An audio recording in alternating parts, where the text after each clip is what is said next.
Bismillahirrahmanirrahim. Assalamualaikum warahmatullahi wabarakatuh. The distinguished Dean of Faculty of Teacher Training and Education in the University of Mataram, Dr. Andes Lalu Zulkifli, MSI, PhD. The distinguished Deans as well as Vice Deans of the University of Mataram. The representative of the Institute for Quality Assurance and Educational Development in the University of Mataram. The distinguished keynote speakers, Associate Professor Dr. Reka Kool, as well as Dr. Maslawati Muhammad, the chairperson of the organizing committee of the 5th ACcESS 2023, Bonista Zulanda Melanie, MA, PhD, as well as all eminent speakers and distinguished presenters and participants who are joining us on site and online. A very good morning to you all and welcome to Aruna Senggigi Resort and Convention here in Senggigi, Lombok, Indonesia. We are very honored and happy to welcome you all here today on Thursday, the 2nd of November 2023 for the opening ceremony and the first day on the 5th Annual Conference on Education and Social Sciences, ACcESS 2023. Designed to be a vessel in the discussion of new ideas and innovations in the field of education, pedagogy, and social sciences, ACcESS has been held for 5 consecutive years now. And this year, this international conference is hosted by the Faculty of Teacher Training and Education of the University of Mataram, and national and co-hosted by 2 other universities from 2 different neighboring countries, National University of Malaysia and Central Bicol State University of Agriculture, Philippines. This conference will last for 2 days, starting from today, November the 2nd, to tomorrow, Friday, November the 3rd, 2023. Taking on the theme Sustainability in the Digital Age, aligning social science and education for an evolving technological landscape, the 5th ACcESS 2023 include a number of interesting scopes, namely advances in education, current trends in social sciences, language and society, learning media and digitalization. And, in line with the scopes, this conference also offers a number of distinguished great speakers from at least 6 different countries: Australia, Indonesia, Malaysia, America, Philippines, and Singapore. Our speakers range from associate professor and professor of remarkable universities across the world to representatives of the Southeast Asian Minister of Education Organization. Honorables, distinguished speakers, as well as presenters and participants, before we proceed any further, please do allow us to review very briefly our agendas for today. For the first agenda, we will be having an opening act in the form of the singing of the national anthem of Indonesia. Second, speech segments. Third, official opening of the conference. Fourth, art performance. Fifth, prayers. Sixth, photo session. 7, plenary session. 8, parallel session. And 9, poster presentation. And now, without further ado, to start the opening ceremony and also the first day of the 5th ACcESS 2023, let us all rise and join the singing of the national anthem of Indonesia, Indonesia Raya. May we all rise.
Thank you and kindly be seated. Now, ladies and gentlemen, let us proceed this morning with our next agenda for today, that is the speech segment. The first speaker of this segment will be the chairperson of the organizing committee of the 5th ACcESS 2023. Our apologies, ladies and gentlemen, but we hereby would like to express our warm welcome and a very good morning to the 3rd Regional Assistants of West Nusa Tenggara. Welcome, Bapak, and thank you very much for your willingness to join our conference. As I was saying, the first speaker for this speech segment will be the chairperson of the organizing committee of the 5th ACcESS 2023, Mrs. Boniesta Zulanda Melanie MA PhD. Without further ado, please help me welcome Dr. Boniesta.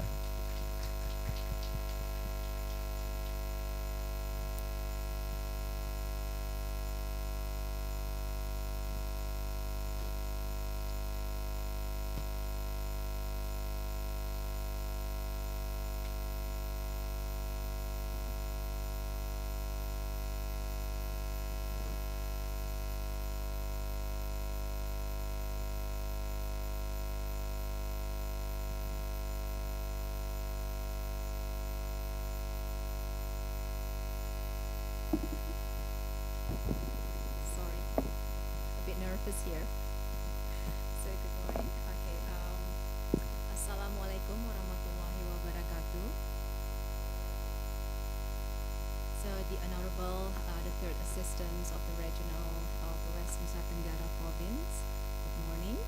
And then the Honorable Dean of the Faculty of Teachers Training and Education, the University of Mataram. And then the Honorable Dean of the Faculty of Food Agrotechnology at the University of Mataram, the Honorable Vice Deans in the University of Mataram, the Honorable ladies and gentlemen, and distinguished guests and participants of the 5th Annual Conference in Education and Social Science ACcESS 2023. So good morning to you all, and a warm welcome to the 5th Annual Conference in Education and Social Science ACcESS. We are here proudly presented by the Faculty of Teachers Training and Education, the University of Mataram. It is with great pleasure and excitement that we gather here today to explore the deliberate on the theme Sustainability in the Digital Age, Aligning Social Sciences and Education for an Evolving Technological Landscape.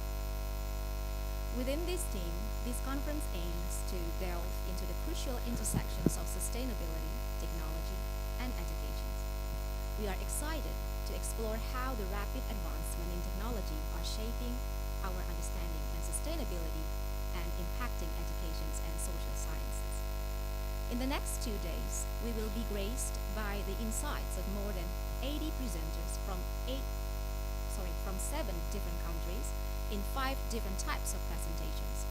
So we have plenary sessions that set the tone for our discussions, and then we have invited speakers' presentations that bring the speakers' invaluable expertise to the forefront, parallel presentations that showcase a diverse range of research, and then we have engaging workshops that provide hands-on learning experiences, and of course we have poster presentations that offer visual narratives of innovative ideas.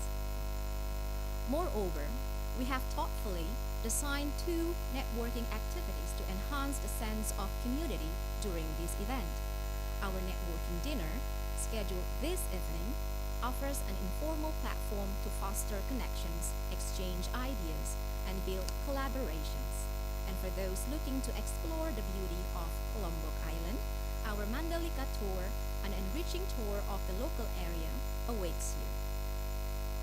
As we step into these next 2 days, I encourage you all to actively participate, engage in meaningful discussions, and search for opportunities to share and acquire knowledge.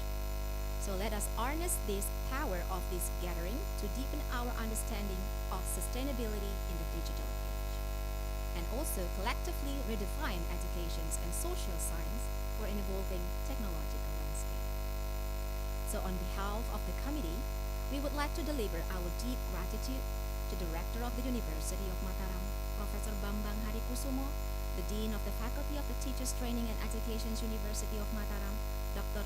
Lalu Zulkifli, and all the Vice Deans of the Faculty of Teachers Training and Education for their advice and support. So thank you, and let's make the most of these next 2 days.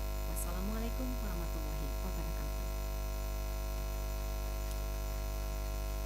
Thank you very much, Ms. Boniesta Zulanda Melanie, MA PhD, for the true overview of this year's ACcESS. All right, ladies and gentlemen, moving on to the second speaker of the speech segment. To further extend our warm welcome to each and every one of you, please be invited to come to the stage to deliver some welcoming remarks, the Dean of the Faculty of Teacher Training and Education, Dr. Andes Lalu Zulkifli, MSI PhD.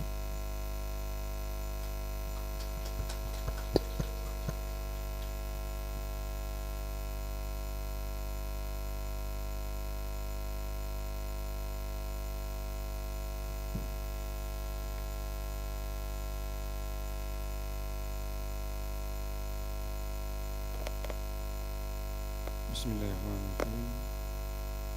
Assalamualaikum warahmatullahi wabarakatuh. Good morning. The Honorable Acting Governor, Regional Secretary of West Nusa Tenggara Province, the Honorable Vice Rectors in the University of Mataram, the Honorable Deans in the University of Mataram, the Honorable Director of Postgraduate Programs of the Mataram University,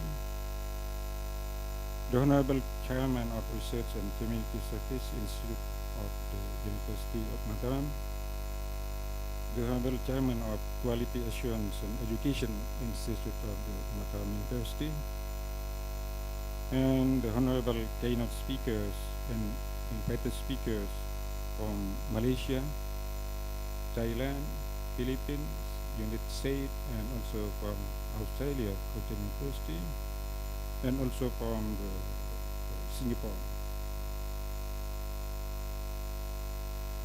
Honorable Vice Dean of Faculty of Teachers and Education of Mataram University, and the Honorable Chairman of PIPS ACcESS 2023. Ladies and gentlemen, distinguished guests and participants, a very good morning to you all. It is my pleasure to welcome you to the 5th Annual Conference in Education and Social Science ACcESS for Sustainability 2023, hosted by the Faculty of Teacher Training and Education, the University of Mataram. At this time, Director of Mataram University, Professor Bambang Harikusuma PhD, couldn't attend this opening ceremony of this ACcESS conference events because at the same time he has a very important agenda. So I convey a warm greeting from the Rector of Mataram University to all of the keynote speakers, invited speakers, distinguished guests, and all of the ACcESS 2023 participants. Ladies and gentlemen, distinguished guests and participants, as we gather here today, we embark a journey that is not only intellectually enriching, but also deeply significant in its context. The ACcESS conference has come a long way since its conception in 2019, and it is a honor to stand before you and share its development. In its early years, ACcESS was born with the vision of facilitating the exchange of knowledge and ideas in the realms of advance in social science and education and humanity research.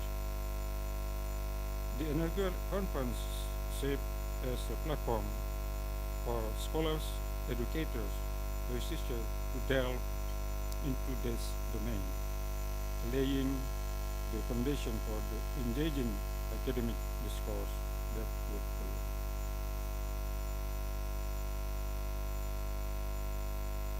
The following years, as the world faced unprecedented challenge, ACcESS adapted its theme to address the pressing need of the time. fostering education and school science and social science to sustain the community life in the new normal era. Encapsulated our collective commitment to resilience, innovation, and community welfare. And in 2021, the emerging roles of education and social science in post-pandemic era brought us together to envision a future that embraced the potential of this discipline to drive positive change even in the face of the adversity. In the year that followed, the conference time aligned perfectly with the changing dynamic of our global society. The technological innovation, adaptation in education and social science in Society 5.0 reflected our understanding of the pivotal role of technology plays in shape of our world, highlighted the need for education, social sciences to evolve in tandem. And now, in 2023, we stand at the crossroad of the digital age with resounding the theme, sustainability in digital age, aligning social science, education for evolving technological landscape. This theme resonates deeply as we recognize the need to create harmony between our technological advancements and the sustainable future we envision. As we reflect upon this journey, it is evident that ACcESS has evolved in tandem with the with changing dynamic of our global society. Our collective effort to understand, adapt, innovate, and sustain have been the driving force behind each conference edition. And it is you, the participant, who have made each chapter meaningful and impactful. My deepest gratitude to all of the researchers, scholars, educators who have contributed to the growth and success of this ACcESS over the years. Your dedication to advancing knowledge, fostering collaboration, and navigating the challenge of our time is truly commendable. I extend my heartfelt gratitude to all the individuals, organizations who have contributed their time, expertise, and support to make this event possible. As we embark on this 5th annual conference, I encourage each one of you to actively engage, collaborate, and explore. Let your discussion be as impactful as they are insightful, and let your connection extend beyond this wall. So, thank you for being a part of ACcESS 2023. Let us continue to push the boundaries of knowledge, embrace the opportunities of the digital age, and work collectively toward a sustainable future. And then on behalf of the Rector of Mataram University, I officially open this ACcESS 2020 conference with the hope that all of the process, activities, and objectives can be achieved as expected by organizer and also by all of the participants. Thank you, and I wish you successful and enriching conference experiences. Terima kasih. Thank you very much. Assalamualaikum warahmatullahi wabarakatuh.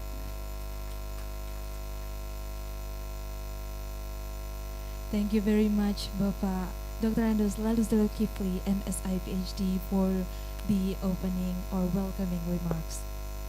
Now, ladies and gentlemen, before we proceed with our third and also last speaker for the speech segment, for a short break, please enjoy a special welcoming video from the Faculty of Teacher Training and Education of the University of Mataram.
Hey there folks! Welcome to the electrifying world of sustainability at our Teacher Training Education faculty. Today, we're taking you on a journey where we implement sustainability on campus. Hello, I'm Raif. I'm Chacha. And I'm Sally. And we are the Sustainability Super Squad. We are not your typical students. We are here to change the game. And we're doing it with style. Sustainability is not just a word for us, it's our lifestyle. So, what is sustainability anyway? It's all about meeting the needs of the present without compromising the ability of future generations to meet their own needs. But how can we implement the sustainability in teacher training in a way that is effective and engaging? Well, that's a great question. In this video, we're going to share some ideas for how to do just that.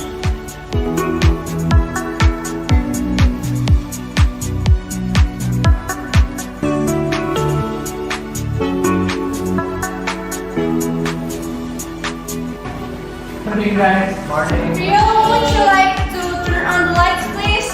Okay, so Rio, why don't you just open the button so we have to turn on the light? That's right.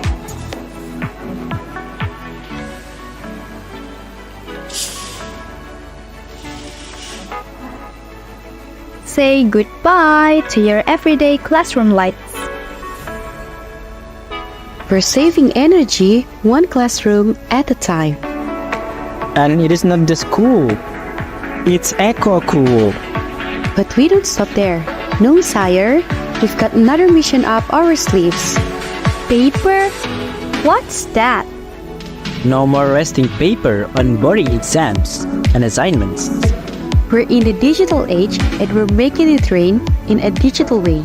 Our assignments, exam, and thesis are eco-friendly, and that's just how we roll. Lecturers and researchers must continue to invite students to become always aware and try little by little, starting with themselves and starting now.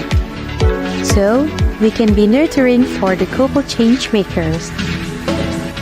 So, are you ready to be part of our eco adventures and make a difference and have a blast while doing it? The future is green and we are leading the way.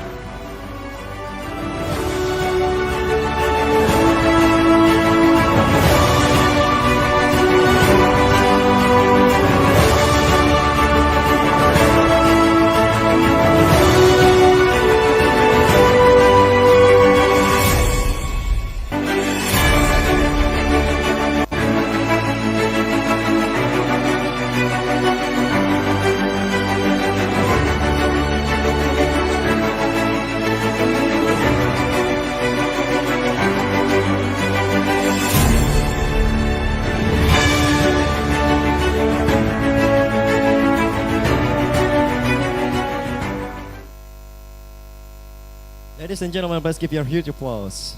One point we need to remember, sustainability is not only eco-friendly, but it's also eco-cool. Alright, ladies and gentlemen, for our third and last speech, we are honored to have the third regional assistant, Haji Wirawan Ahmad of West Nusa Tenggara, to deliver a welcoming speech representing the government good support and goodwill. Now please welcome to the stage Haji Ahmad Wirawan.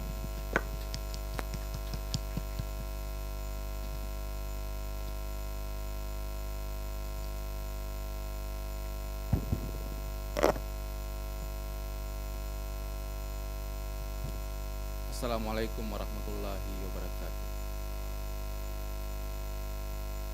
Para riders berpacu di lintasan, mengendarai motor dengan semangat baja. Karena bahasa Inggris saya pas-pasan, izinkan saya berbahasa Indonesia saja. Sekira nggak masalah karena ini adalah seminar internasional.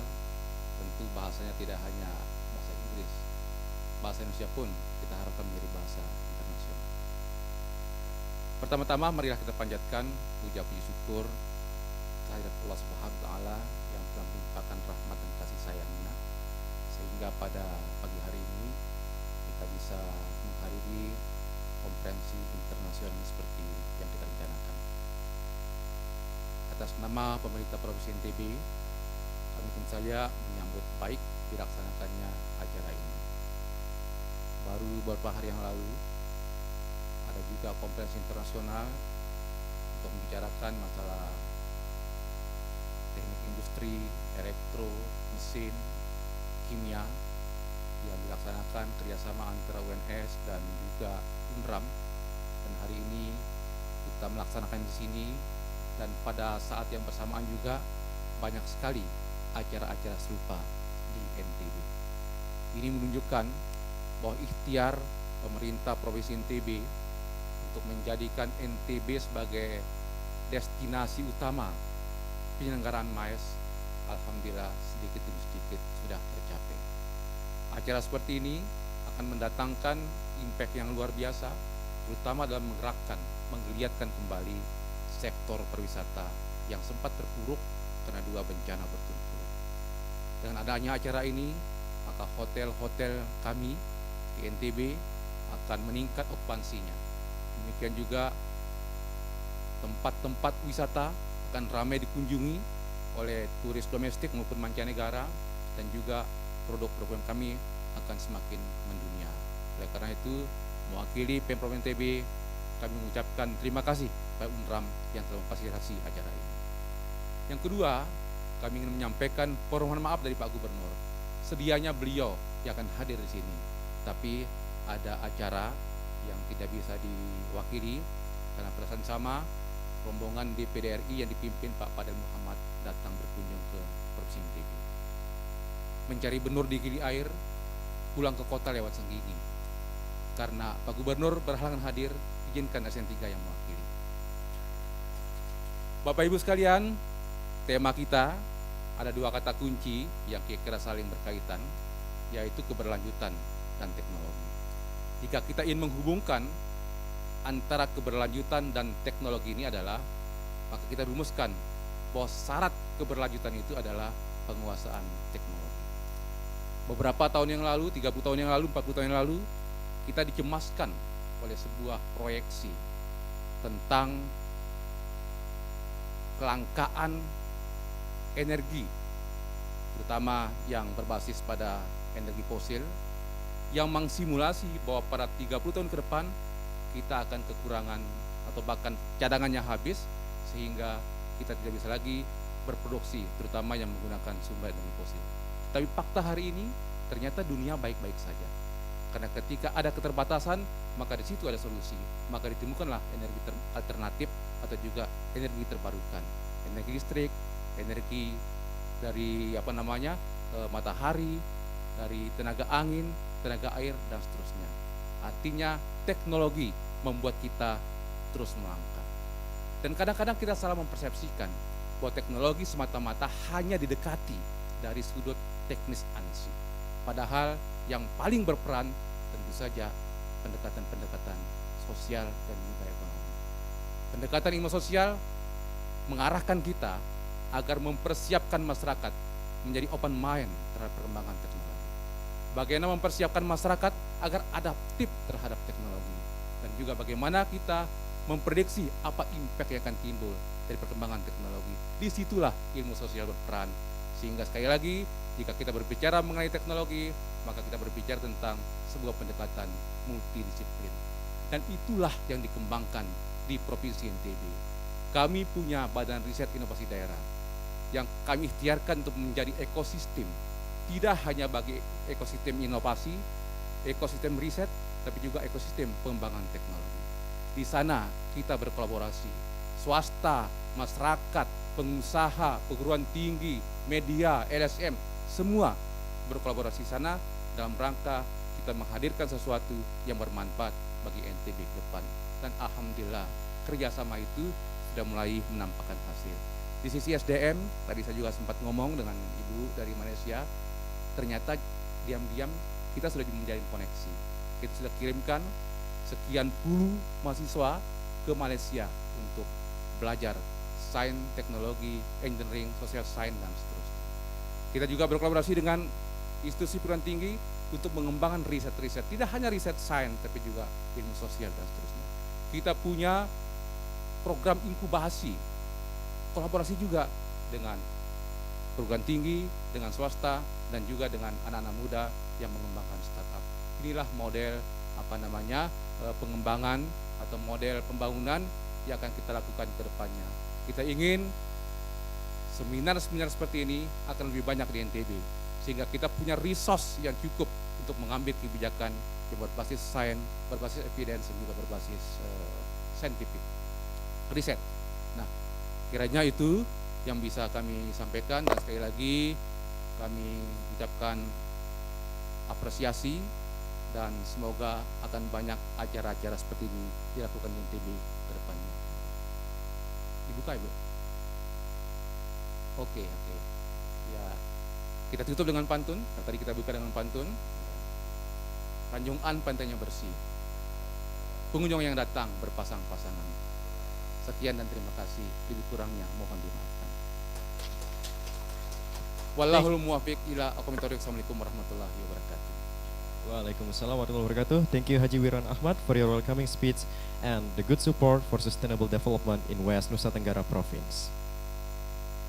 Now, ladies and gentlemen, as the last speaker for the speech segment has concluded his welcoming remarks, we are therefore finally ready for the officially open the 5th ACcESS 2023. Here to provide a more Lombok flavor in this international conference, the official opening of the 5th ACcESS 2023 will be marked by the sounding of Lombok's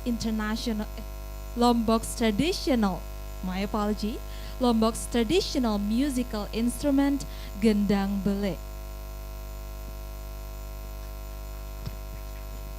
And now, to help us officially open the 5th ACcESS 2023, please be invited to come to the stage and also to sound the gendang bele. First, the Honorable Third Regional Assistant of West Nusa Tenggara, the Honorable Haji Wirawan Ahmad. Second, the Dean of the Faculty of Teacher Training and Education of the University of Mataram, Dr. Andes Lalu Zulkifli. Third, the Chairperson of the Organizing Committee of the 5th ACcESS 2023 and our honorable guest from the University of Mataram, the Dean of Faculty of Food Technology and Industry by Rien Handayani, PhD. And now, can we have the sticks distributed, please? And now, on my account, please sound the gendang bele together, all right? 3. All right. Sounding the gendang bele in 3, 2, 1. All right, now, ladies and gentlemen, the sounding of gendang bele just marks the officially opening of the 5th ACcESS 2023. Now, now, as we would like to proceed this program with an art performance, we would like to request to you all to kindly be seated again. Thank you very much. Thank you very much, Honorables, Third Regional Assistants, Mr. Dean, and also the Dean of Faculty of Food Technology and Industry, as well as the Chairperson of the committee. All right, ladies and gentlemen, from now on, the 5th ACcESS 2023 has officially begun. And now, to make it more cultural, let us please you with a traditional art performance from Lombok. Asih Trasne and Teruna Girang dance.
Give your huge applause, ladies and gentlemen. And thank you for Trunasi and Trunagirang dance. A captivating art performance will captivate our senses and celebrate the rich culture and talent of our community. All right, distinguished guests, ladies and gentlemen, as this conference has been officially opened, we will soon be ending the opening preliminaries and commencing with our first plenary session. However, before we arrive at the final agenda for the opening preliminaries, let us pray together to the God Almighty for the success of this conference. And for this session, we would like to invite Dr. Lalu Rudiateli Salvalas to kindly lead our prayer.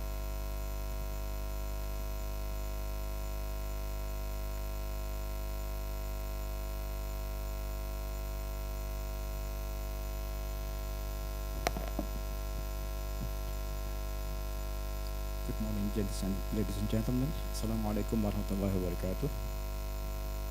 Please allow me to lead our prayer session in Islamic way. أعوذ بالله من الشيطان الرجيم. بسم الله الرحمن الرحيم. الحمد لله رب العالمين. حمدا يوافي نعمه ويكافئ مزيده. يا ربنا لك الحمد كما ينبغي لجلال وجهك الكريم وعظيم سلطانك. اللهم صل على سيدنا محمد صلاة تنجينا بها من جميع الأحوال والآفات وتقضي لنا بها جميع الحاجات وتطهرنا بها من جميع السيئات وترفعنا بها عندك أعلى الدرجات وتبلغنا بها أقصى الغايات من جميع الخيرات في الحياة وبعد الموت. O Allah, most gracious and most grateful, we thank for blessing us with health, opportunity, and fresh mind that we can work together with our colleagues from various places and countries. Please guide us throughout this 2 days conference so that we can get the most benefit from this sharing session with our colleagues, and then in turn we can give payback what we got during the conference to our society. ربنا آتنا في الدنيا حسنة وفي الآخرة حسنة وقنا عذاب النار وسبحان ربك رب العزة عما يصفون وسلام على المرسلين والحمد لله رب العالمين. السلام عليكم ورحمة الله وبركاته.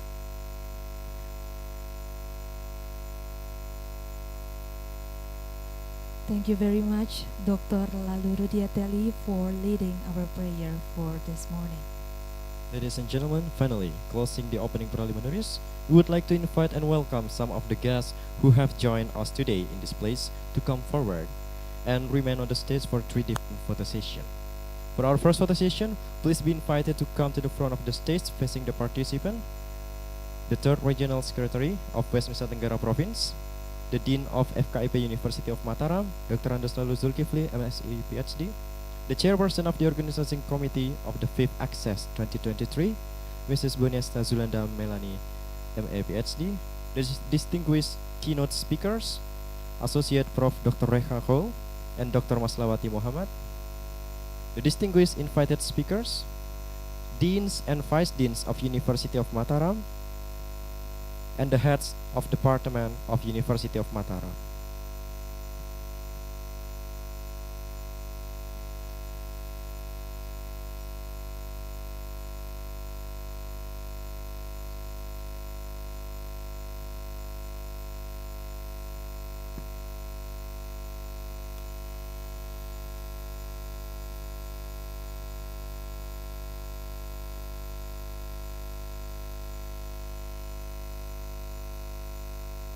Okay, in my count, 3, 2, 1. Okay, another one. Please give your views. Okay, one round. 3, 2, 1. Okay, another gestures.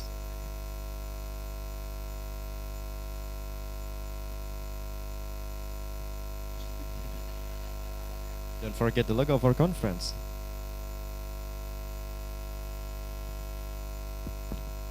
Alright, ladies and gentlemen, please do remain on the front of the stage. Please do remain with us because we are going to have a full photo shoot for the whole audience here. Now please turn your back on the participants, and we are informed that there will be some properties for photos, and if you please. Now, we are still waiting for the properties, picture properties for ACcESS 2023. And please, all of us, please raise so that we can be seen in the picture. Thank you, Mr. Ahmad Junaidi. Please distribute the properties. Our committee has worked hard to prepare this for you all.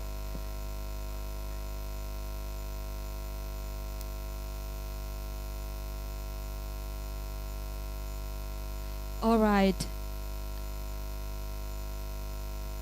All right. Are we ready, photographers? All right. Now, ladies and gentlemen. Okay, ladies and gentlemen, taking the pictures on my call in 3, 2, 1. One more time with a bigger smile, please. It's still morning. We have to have some spirit here, so please, a wider smile in 3, 2, 1. Okay, thank you very much, ladies and gentlemen. Oh, one more time, my apologies. One more time, honorable. All right, one more time with ACcESS logo. In 3, 2, 1. Okay, thank you very much, Thank you, ladies and gentlemen, honorable guests, distinguished guests from the University of Mataram, as well as all presenters and participants.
Alright, ladies and gentlemen, please your attention because we need to change some of the layout in the rooms. We will do a short coffee break for 15 minutes from now. And ladies and gentlemen, you may please take your coffee, snacks, or tea in front of the room.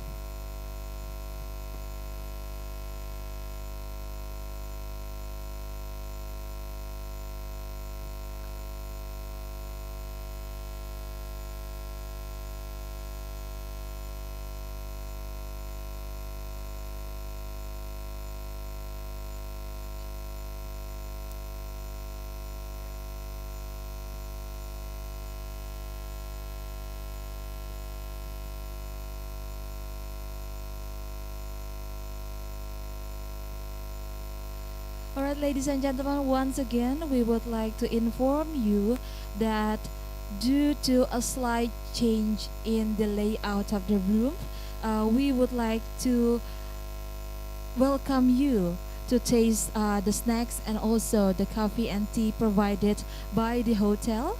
You can find the snacks and tea in the front of this room, and we will be back in 15 minutes time. Thank you very much, ladies and gentlemen.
folks!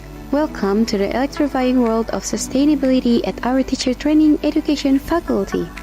Today, we're taking you on a journey where we implement sustainability on campus. Hello, I'm Raif, I'm Chacha. And I'm Sally. and we are the Sustainability Super Squad. We are not your typical students. We are here to change the game. And we're doing it with style. Sustainability is not just a word for us, it's our lifestyle. So, what is sustainability anyway? It's all about meeting the needs of the present without compromising the ability of future generations to meet their own needs. But how can we implement the sustainability in teacher training in a way that is effective and engaging? Well, that's a great question. In this video, we're going to share some ideas for how to do just that.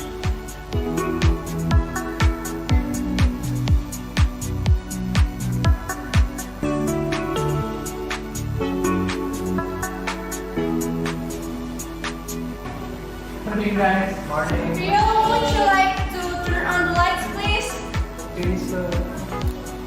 Rio, why don't you just open the curtain so we have to turn on the lights?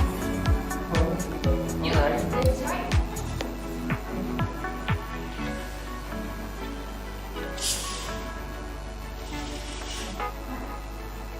Say goodbye to your everyday classroom lights. We're saving energy one classroom at a time. And it is not just cool, it's eco-cool. But we don't stop there. No, sire. We've got another mission up our sleeves. Paper? What's that? No more wasting paper on boring exams and assignments. We're in the digital age and we're making it rain in a digital way. Our assignments, exam, and thesis are eco-friendly, and that's just how we roll. Lecturers and researchers must continue to invite students to become always aware and try little by little, starting with themselves and starting now. So, we can be nurturing for the global change makers. So, are you ready to be part of our eco adventures and make a difference and have a blast while doing it? The future is green and we are leading the way.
Tes. Tes.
Alright, ladies and gentlemen, welcome back to Aruna Medana.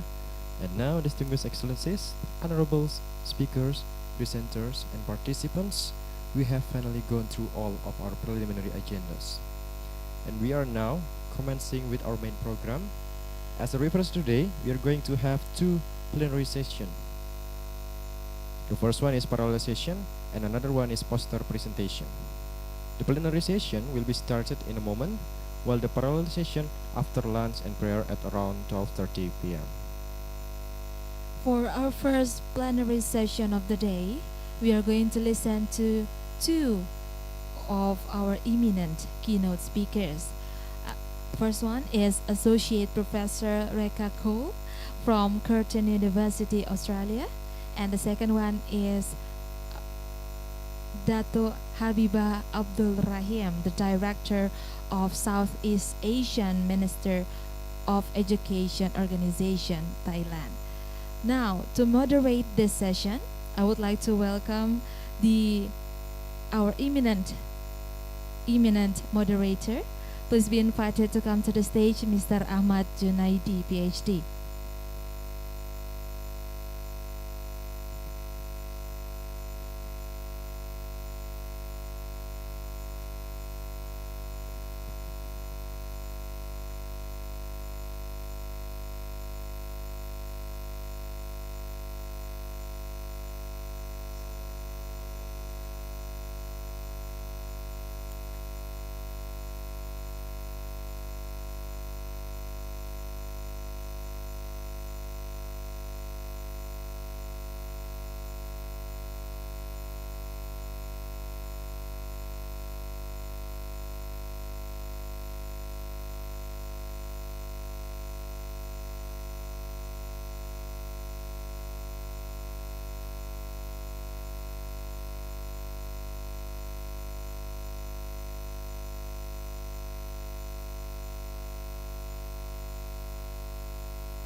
Thank you. How do we run it? Would you like me to stand there or it will work? Okay. Good morning, everyone. It's really a pleasure to be here in the beautiful part of the world, Indonesia, a beautiful country, beautiful people, and the island of Lombok, which is my maiden visit here. Hopefully it doesn't end here. I'll keep on coming here because I'm really intrigued by seeing very well doing university here and possibly relationships develop. And thank you to ACcESS. First of all, congratulations, and then thank you for inviting me to talk to you all here. As you know, I think I better go there. That's the teacher in me. I come from Curtin University, where I am deputy head of the school, and also STEM lead, because that's the area where I research. Curtin University is in Perth. Before I start my...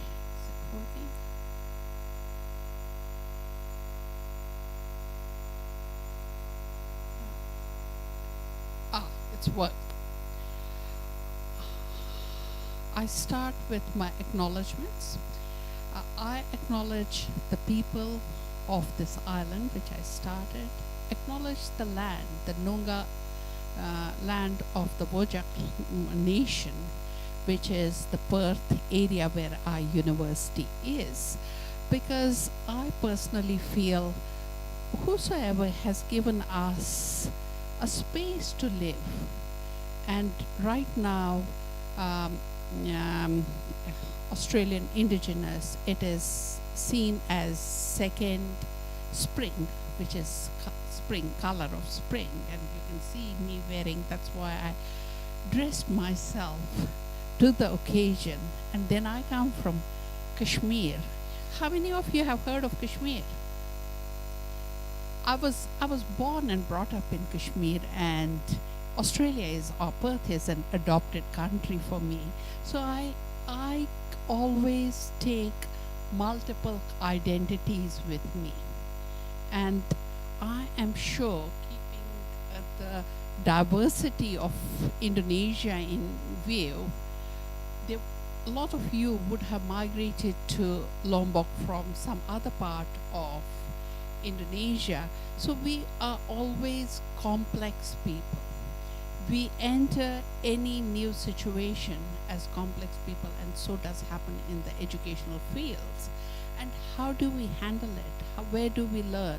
And learning happens when you have multiple things happening together. Like at the same time, when I talk about STEM, it is science, technology, engineering, and mathematics. And few years back, we started a few units in iSTEM, integrated STEM, science, technology, engineering, mathematics, in teacher education. And I'll talk about later what did we do about it. So, moving ahead, are we blank slates as humans? Maybe a child is born with certain memories, we don't know. But when I was thinking about yesterday, so what am I going to talk about? Tell you honestly, I didn't have any time to put my slides together. This I did yesterday afternoon when I was sitting upstairs. So I thought about what can be here. It's what are the challenges faced by students, teachers, and or the institutions, and those challenges become more confronting in this technological world, where we have technological changes, as well as we have convention of a classroom, students sitting here and teachers standing in front of them. But which are the conventions we should keep and which need to be changed? Then, if we have the challenges, then what should a new model of education look like? And what are we trying to achieve through that change? And for Indonesian students, what would that model be?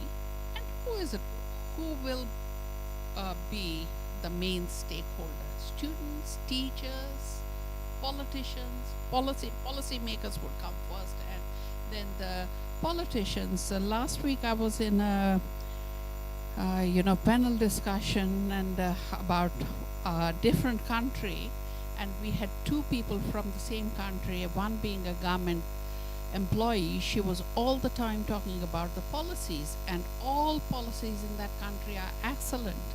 But then came another person who's a retired official. She said, yes, policies are fine on paper, but what's happening on ground, and how do we achieve that? That's a big question for us. Moving forward, I come from the field of learning environments, and learning environment research actually started somewhere in early 1970s, and we drove on the work of Moose, and Moose said there are three main dimensions for a learning environment. A good learning environment, which is the environment you live in, the experiences you have in the environment, relationships, unless there is a relationship between teacher and student is not going to accept anything. Students, when I reflect back on my own life, I remember only few teachers from my school time. Those teachers who were really impactful and have left some impact on me, or one or two who were not nice. So the relationship has a good impact on you. But in learning environment research, we focus on system maintenance and system change. We always talk in educational research, we talk about change. But have we done everything wrong so far? Do we really need to change everything? When we write a policy document, we try to reinvent the wheel. But shouldn't we be keeping the brighter features of the existing program? That's what we do in learning environment research. Moving forward, my dear teacher, Professor Barry Fraser, and he's a good colleague now, he did some, mathematics, and based on his mathematics, it was a student by the time they come out with first university degree have spent at least 20,000 hours in a classroom.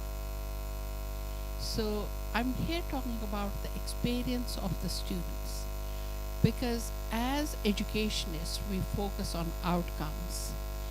So as educationists, is it our duty to make those 20,000 hours, or could be, in a something different, virtual environment or a classroom environment, that experience lovable, enjoyable, because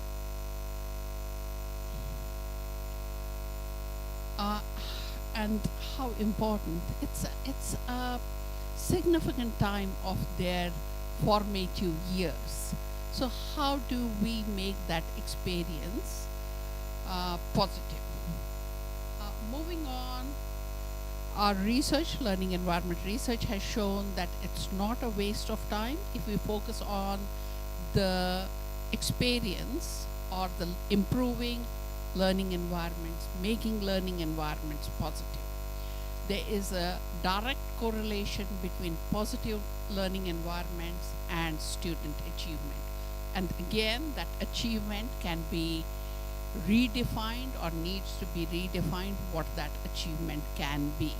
Keeping the paucity of time in view, I'm not going to deliberate on that, and we'll move forward. Could this be your class? In my university, and I think my dear colleague will bear me out, she saw this is the real picture of School of Education in Curtin University, where we don't run lectures, we run workshops, and students work in groups, and this is how the furniture is adjusted, and all the lectures or workshops get recorded, so students, if they miss something in the face-to-face class, they can later go on to learning management system. We use Blackboard as learning management system and watch it again. Or those students who for some reason could not come for the face-to-face class, they can still access what had happened in the classroom. What happened?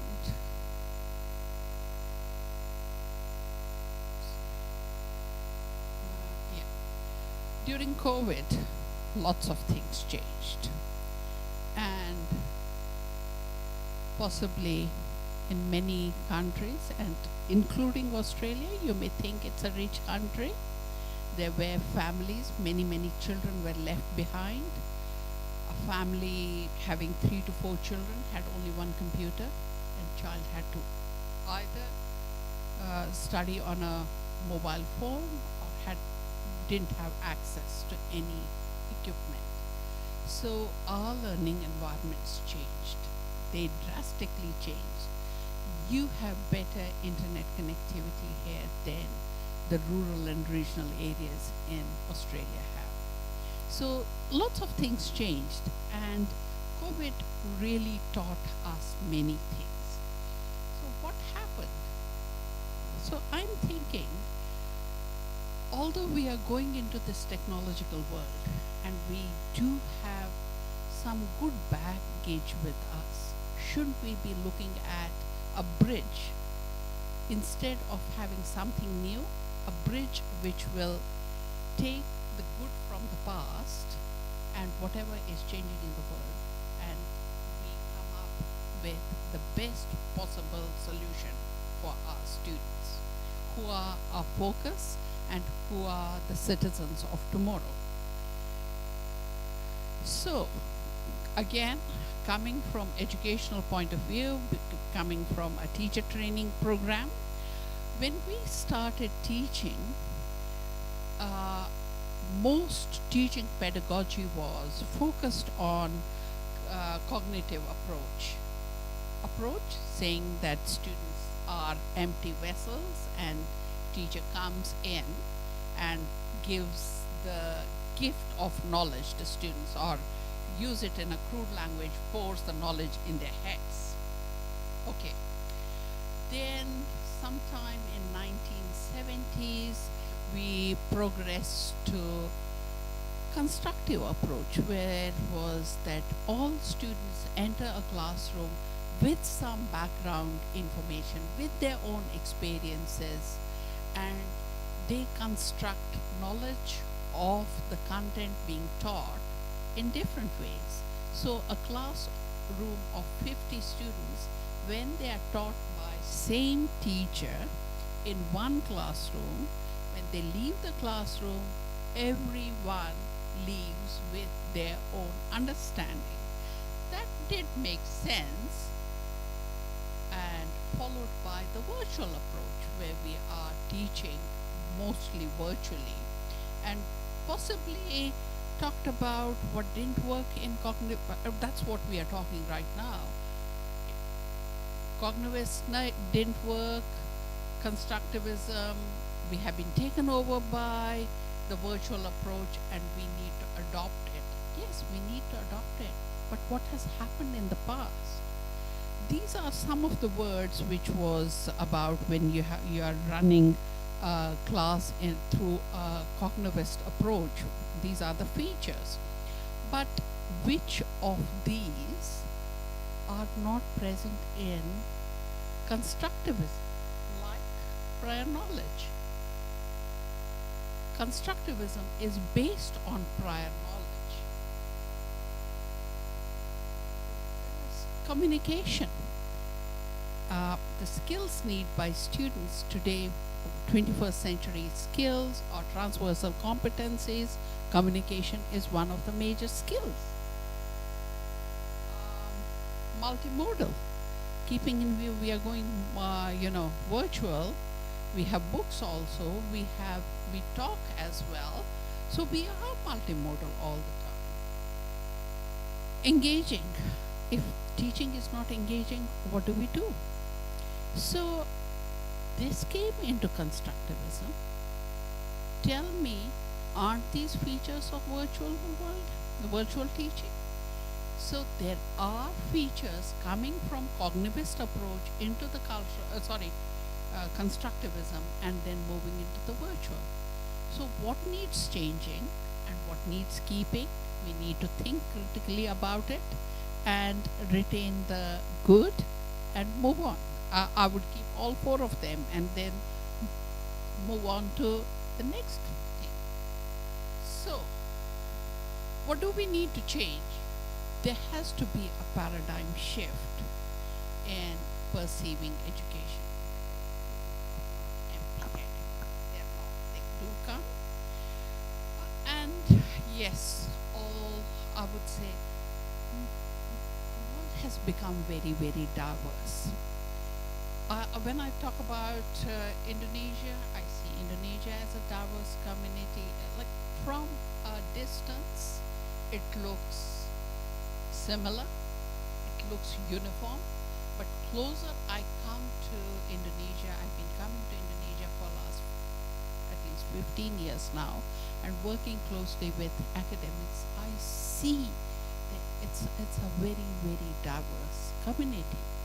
I go to India, very diverse, and tell me, isn't Australia diverse? It's very, very diverse. We have people from over 150, 60 countries.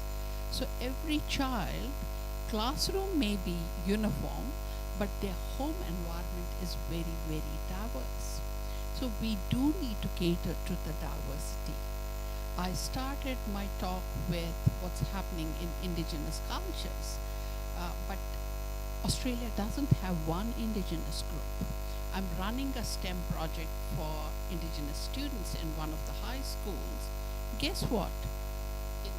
From 30 students, only 4 or 5 belong to Nunga group.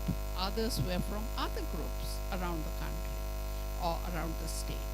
And we need to look at equity and social justice. Be just for everyone. So, what has happened? Why need to do that? Because current education system came into being around the Industrial Revolution. And Industrial Revolution 1, which happened in 1600s, and they needed workers to work in factories. And they created workers. And currently, most countries, how much time do we have? Half an hour? Okay, then it's fine. I'll try to keep it faster. With this industrial revolution, we needed workers, and most of the world has adopted that education system. But industry has changed, and education system hasn't changed much. A little bit, maybe a little bit. Industry is revolutionized. We are currently in 5th stage of the industrial revolution, but still continue with practices of first revolution. And industry is not finding the products of this education system ready to work. So that's a challenge.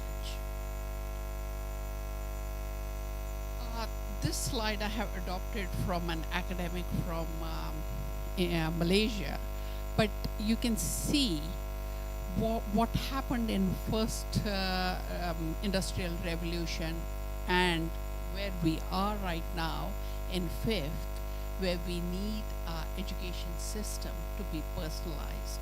In first, it was general, giving them general skills, and moving into the 5th and 4th and 5th, we are somewhere in between 4th and 5th. We need to make it the education personalized.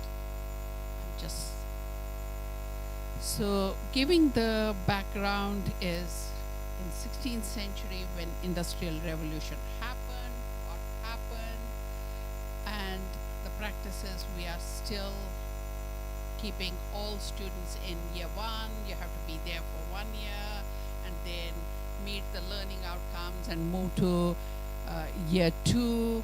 We have classes, we have bells after every 40 minutes or 1 hour. Okay, you have to study science for 40 minutes and then you got to go for the mathematics for next 40 minutes. This needs to change. And iSTEM could be one of the where we teach quite a few subjects together. That could be answer, but may not be the answer. We have to find, like, keeping in view, learning has to be personalized. There has to be many solutions. There's not one model will fit all. So, in I'm talking about the fourth industrial revolution is the 65% of our students, primary school students, what they are learning right now, when they come to work, what we are teaching them, it won't be relevant. And even the undergraduate students, 50% of the curriculum we are teaching them, by the time they graduate, what we are teaching them will not be relevant in their workplace. So there has to be a huge change.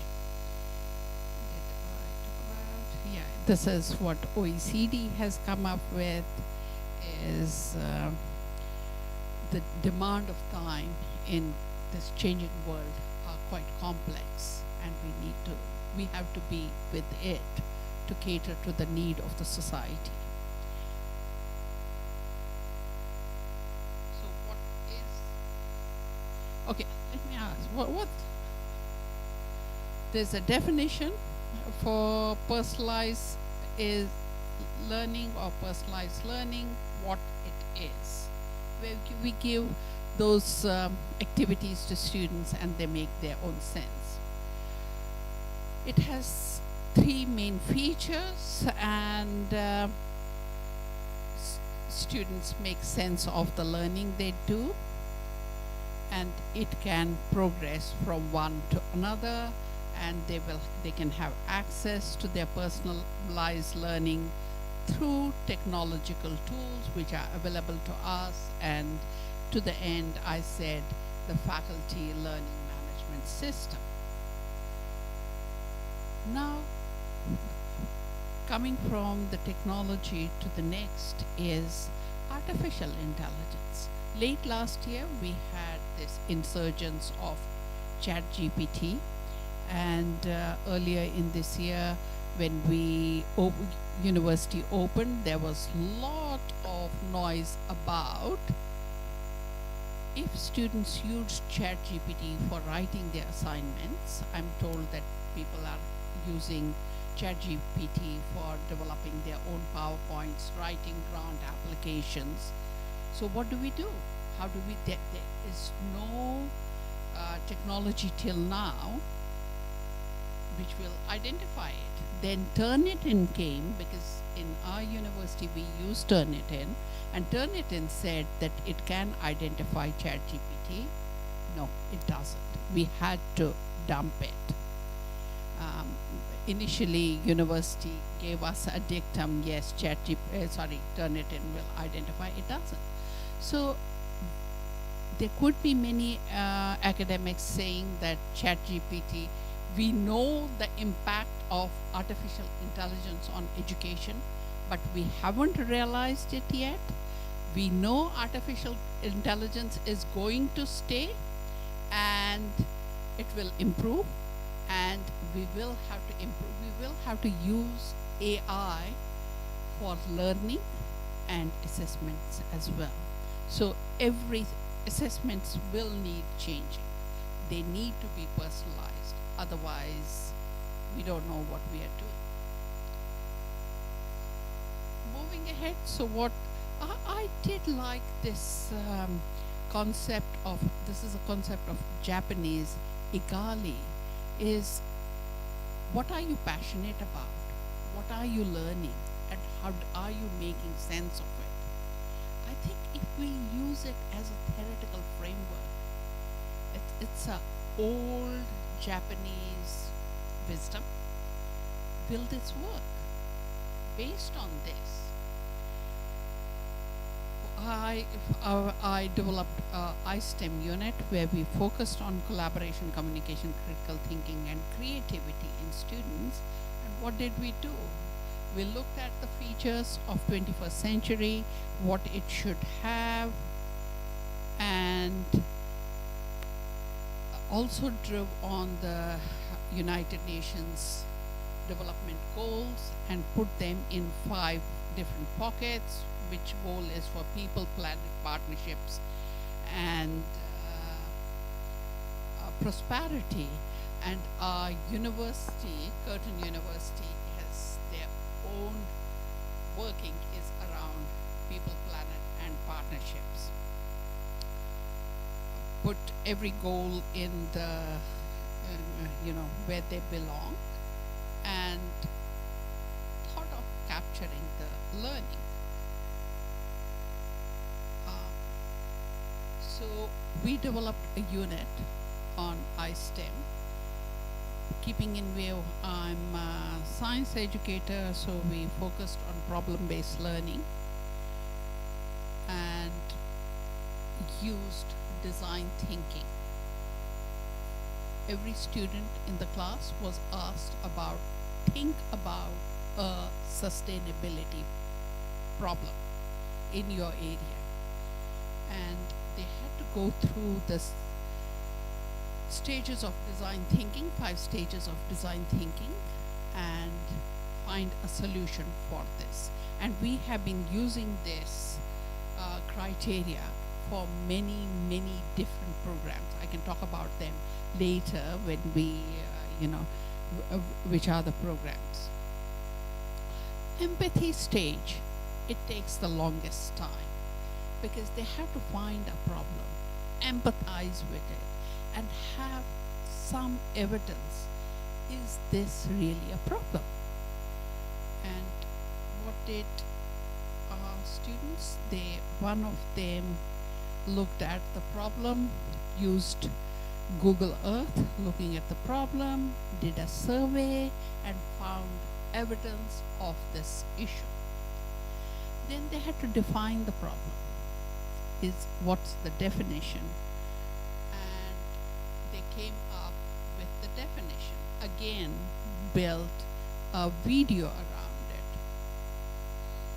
Then they ideate, where they try this problem, try a solution for this problem. And you can see what is happening in ideate. I'm trying to be fast in this stage. They used starbursting, which was one of the problems, and mind mapping for idiot stage, and this was the starburst. This is how the student talked about it. Someone used this mind map, and they came with multiple arguments around this problem, and finally they tested it, made videos around it, and had solutions for the local sustainability issues. And this was all done by our students. You have the link, and they have these videos as well there. They did storytelling around what was the issue and how did they found a solution for it. These solutions can work, may not work, but at least in 12 weeks time, that's the unit run for, they come up, they are prompted to think. That's what critical thinking does. They work in groups, they collaborate, they communicate with each other, and that's we are trying to achieve. Developing those skills, and these are pre-service teachers, and we hope the way I teach them or we run this program, when they go into the classrooms, they can run the similar program with school children, giving those skills. This is, not running theoretical knowledge, but running it practically. Now, talking from Indonesian perspective, I did run some workshops few years back with Indonesian pre-service teachers, and then they went into the schools and ran these makerspace projects in the schools, and we ended up with many happy children.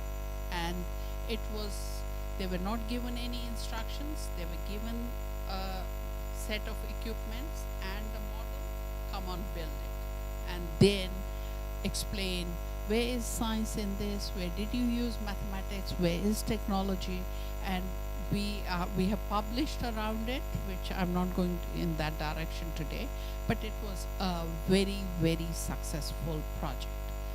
Because I do get some people, your teachers are different, but Indonesian teachers did an excellent job in this area. Next, one of my colleagues, she helped me build this app, which was around United Nations Sustainable Development Goals, and in this app we are using design thinking processes.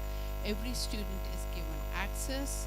Those students upload their ideas, they're working from each stage in the file, and then towards end they can download it or they can keep it as an e-resource, which, like if it's a teacher trainee, when they go to school, they have an e-resource, e-portfolio to show to their teachers. But this is a very simple app at the moment and can be used with school children as well.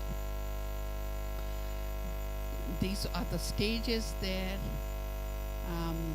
Eunice, who developed it, she ran a lecture with pre-service teachers in Jakarta. And you can see I can't understand, but the comments here have been done by pre-service teachers in Bahasa Indonesia, and you can read it. And it was, the unit was a 16-week, but that's what your semester is. We had sustainability unit for 16 weeks, what will be done in first week, second week, third week, and so forth. So on and so forth.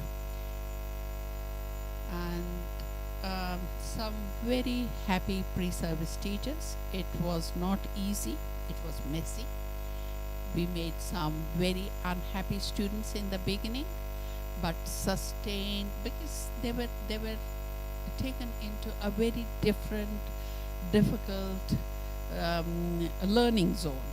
But the learning was steep, and towards end, week 15th, 16th, when they were interviewed, they talked about their learning and how they are making the use of sustainability and are happier. This is the PhD student who developed this program and ran this program with her students. She's writing her PhD thesis around it right now. And what did we teach these students? Ask questions. Why, where, what, when, how, who. That's the key. I have two books, recent books, where we are teaching 21st century skills, and other book around AI in education as Springer books. And I'm open to questions or comments. Thank you. Terima kasih.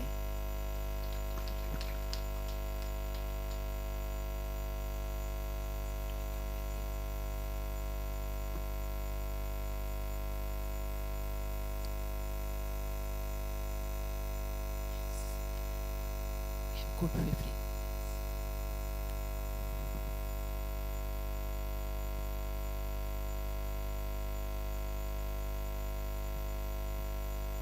Okay, it was 30 minutes filled with so many notions and ideas, and of course questions.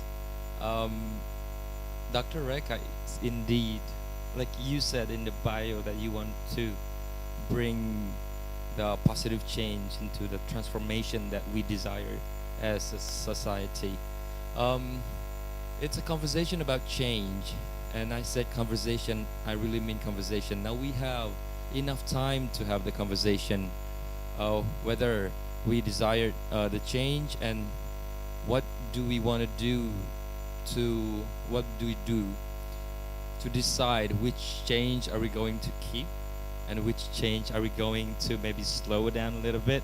More students having smartphones now, but I think the level of misinformation is also escalating, and also more students having access to information technology, but also the level of academic dishonesty is everywhere. I think we know this from our classrooms. So we invite the audience to ask questions and maybe express ideas on that. So please.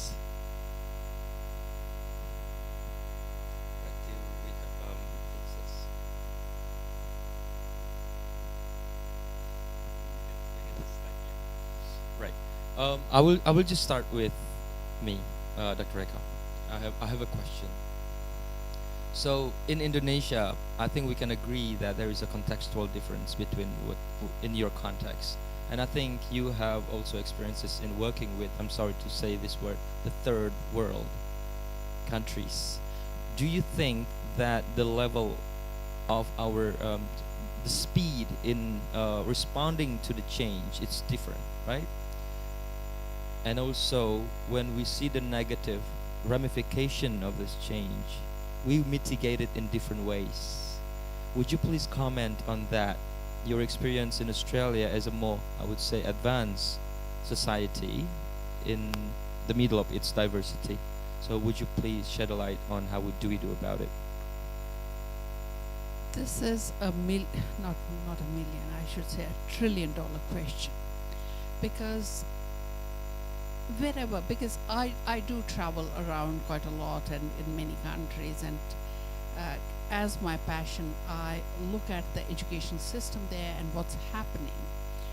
All societies are changing, but some societies are trying. None of them have kept to the changes as industry has changed, but certain societies have changed faster. They have shown that agility and resilience to that change. But few other societies, they are quite slow. You talk to the administrators, they will talk about, as I said, about their policies, but on ground, not much is happening. And what's happening, and then they will say, yes, we are changing, but if they are not keeping up with the level of change in rest of the world or in developing countries, so-called developing countries, we are all developing, we are going to be left behind. Certain countries will be left behind. I don't see Indonesia as a big danger. That's my personal perspective. Your government has dedicated, I think around 7% of your GDP is dedicated to education, if I'm right. 20%. That's a huge budget. Even in Australia, we have only 4% of GDP to education. The most populous nation, India, has only 2.7, although the document says 6 should be, but it's only, so I don't see much issue here, but there is quite a lot which is to be done. A lot.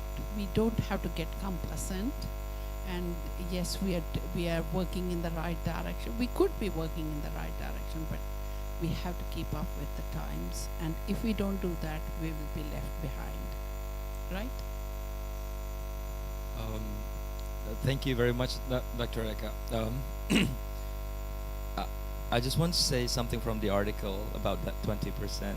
Some people, some thinkers, educational thinkers in Indonesia actually think that the 20% of the budget from our national budget is just a formality because it's not really allocated to some, for example, the Ministry of Education, because it's spread out to some other ministries. So we are happy to have the 20%, but I think we always say it's not enough.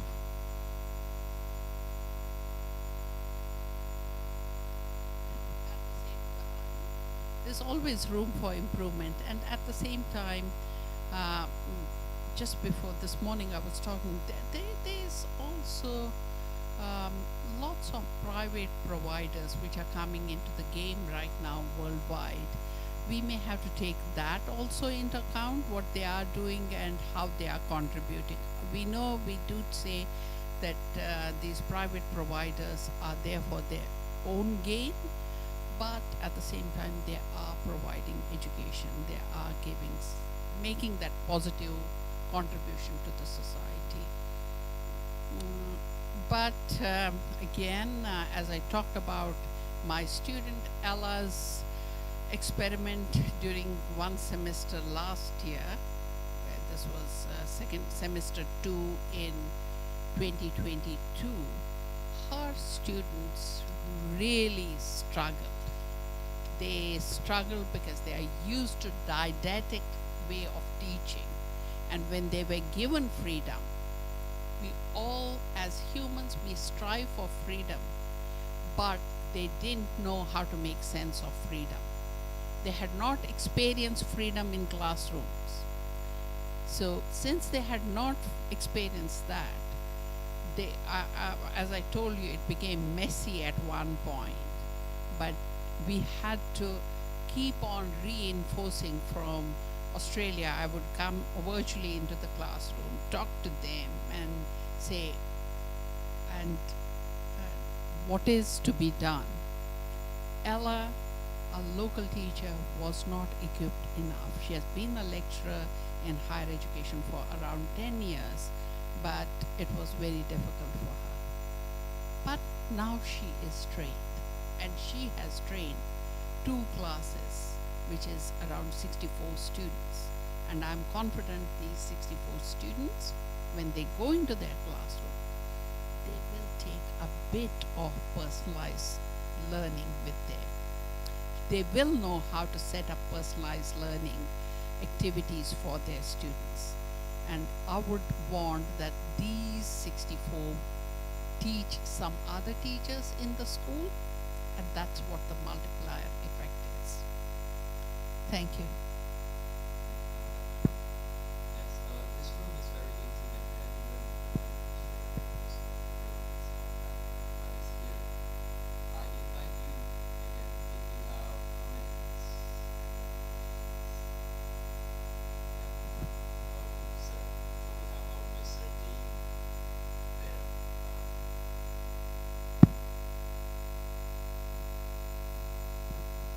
Thank you very much. Maybe my question is out of context, but I think this is our problem. As we know that the latest world situation in terms of current, war. So, how to stop, to anticipate the war will be, as you know that there is war now in Ukraine and also in the Middle East. So, do you think this is the result of our curriculum? For example, the improvement of United States, the big country. So, how, the education should include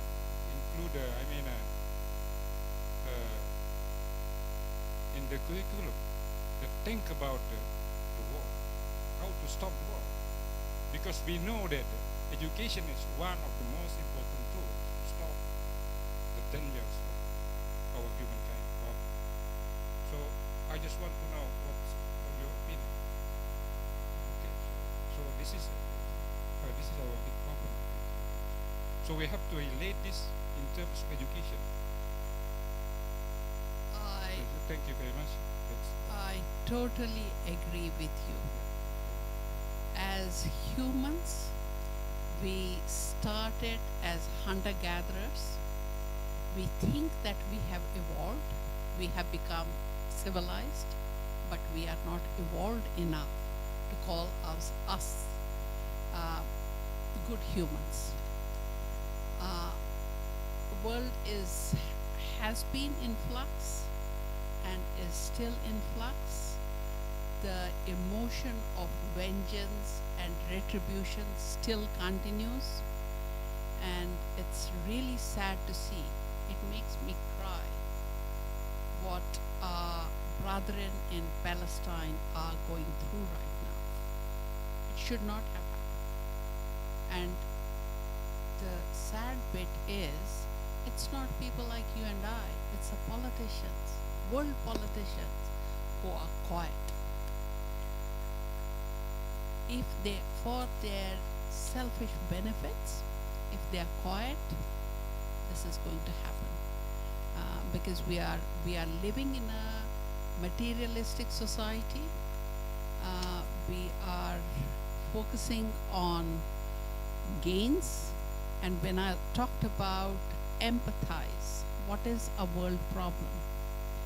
That's where that empathy, because sympathy comes from brain. You hear someone is in pain, you will say, oh, sorry. So it's coming out of brain. But when we talk about empathy, it comes from heart. When I see my child in pain, it is, what can I do to get my child out of pain? And that comes from heart. So the first step of this design thinking is empathy, recognizing a problem and empathizing with it.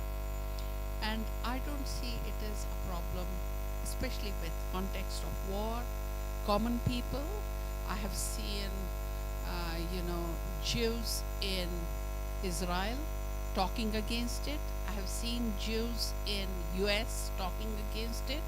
And in Australia, we have had multiple demonstrations in multiple cities against the war. It is only an agenda of politicians. And that's when, even in my presentation, I talked about who is the final stakeholder. Is it policymaker or the politicians? Your education will not get funding if politicians don't want it.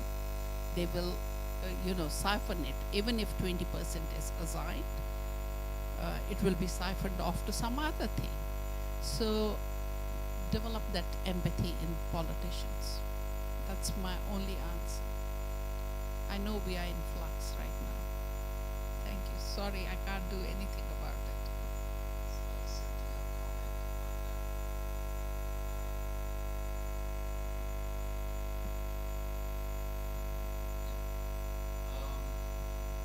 Well, sometimes we have, I think there's a battle between justice. We want better justice. We will have somebody who has. But then when it is in the battle with peace, I think between justice and peace, we should take the way for peace. I think that's. I come from the country of Gandhi, when he said, an eye for an eye will make whole world blind. Sometime we have to give up and go towards peace. If we talk about retribution, world will be nowhere. Yes. We still have 3 minutes. And we have 3 minutes and we have 3 people having questions. I'm being kind here. I'm going to give us 15 minutes. I really like this conversation. So, Mr. Telly, take it away. And then we're going to go to the ratings. Okay, thank you, Dr. Rekha. My name is Terry. I'm teaching chemistry actually. All of time I observe my pre-service teacher students. They do their teaching practice in high school, because here chemistry is started from a high school student. And whenever they come, my student come to me, okay, they told me that, okay, the result was good, but I don't really believe that, because yes, so many things, as I said, are changing at the moment. And yeah, I really enjoy your presentation. It was really nice. and I'm especially interested in when or at what age is the most critical time for the student to to to get new approach in teaching, such as design thinking. Because in my case, for example, when I'm dealing with chemistry student at high school, and the results not really as I expected, then okay, it's too late in high school just to do the design thinking. And in your opinion, at what age is the most critical time to do the design thinking? Okay, the answer could Design thinking is only a process, pedagogical process. It can be in primary school, it can be in high school, it can be in higher education. Like we have used it with pre-service teachers, that means university level, and we have also used it with primary school students. So anytime, it's only the pedagogical process. Content will be different, and that's what it is. Yeah. Thank you.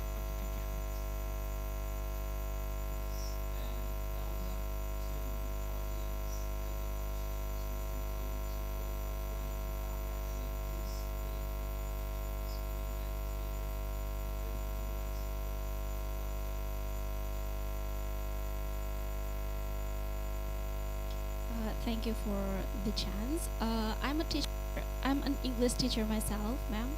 I would like to ask, in this technological era, so students have to use technologies, apply technologies, and everything.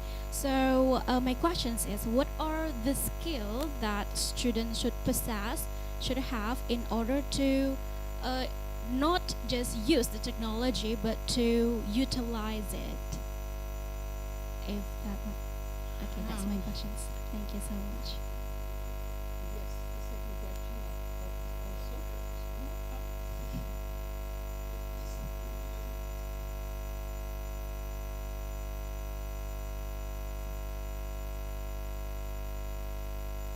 Thank you so much for this opportunity. I would like to introduce myself. My name is Ivan Arisanti, and I'm the lecturer in Sumbawa University of Technology. I have a question because right now I'm very concerned about the soft skill, because sometimes we just focus on the hard skill. Because as a teacher and also lecturer, we need to prepare our students to face the challenge, especially in the soft skill. There are a lot of issues and challenge, and I'm focused in two. First is emotional and intelligence and well-being. And the second is the ethic in personal relationship, including issue of trust, moral and ethical, respect and boundary is a part of significant challenge. And my question is, what kind of strategy or we need to address the issue and also challenge both in the implementation? Thank you so much. Thank you. The first question is use of technology for the right use. As Junior said, we need to teach our students how to ideate, because there's so much information. There's information overload. Every 9 hours these days, information gets doubled, which would take 100 years, few years back. So again, if they have the transversal competencies, they will be able to differentiate between the right information, misinformation, and disinformation. We don't only have the misinformation, we also have the disinformation. So teach them the skill of ideation and ideating the right knowledge. Then coming to the next question, which is soft skills. Soft skills are the most difficult skills to teach and then assess. In Australian curriculum, gave the concept of transversal competencies, and UN adopted it from Australian curriculum. And I tend to stay away from calling them soft skills because they are the most difficult skills. Firstly, to learn and then to assess. So how can you do it? I think it would be only living by example. If I want my students my teachers, teacher trainees, going into the classroom and teaching through problem-based learning or using design thinking, I should be using design thinking in their teaching, and when they go into the classroom, they will mirror it the way we did it in the classrooms. Same is with emotional intelligence. Show that emotional touch through this design thinking. When we go through the empathize stage, we are developing those skills, what you call soft skills in students. I did environmental scan with my students, and their understanding of the sustainability issues. They knew that the world is, we need to look after our environment. There is a need, but I asked them, are you ready to take public transport? They are not ready to take public transport. So the attitudinal change will only happen if we live that. As a parent, if I want my child not to tell a lie, I have to live that value. So value-based education will only happen if there isn't a disconnect between what is actually happening and what we are telling them to do. That's the only way I can see it can happen. As I talked about, some teachers whom I remember from my school time, they lived a very high moral ground, and I still respect them and try to live in their feet, wear their shoes and live those standards. That's what we can do. And as teachers, we have big responsibility in society. Do that.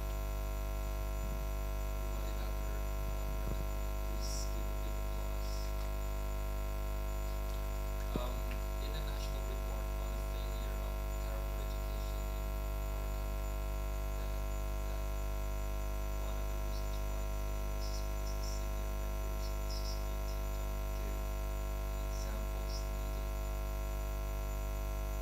And then I think it resounds a lot with the title of here, the language of the world today is sustainability.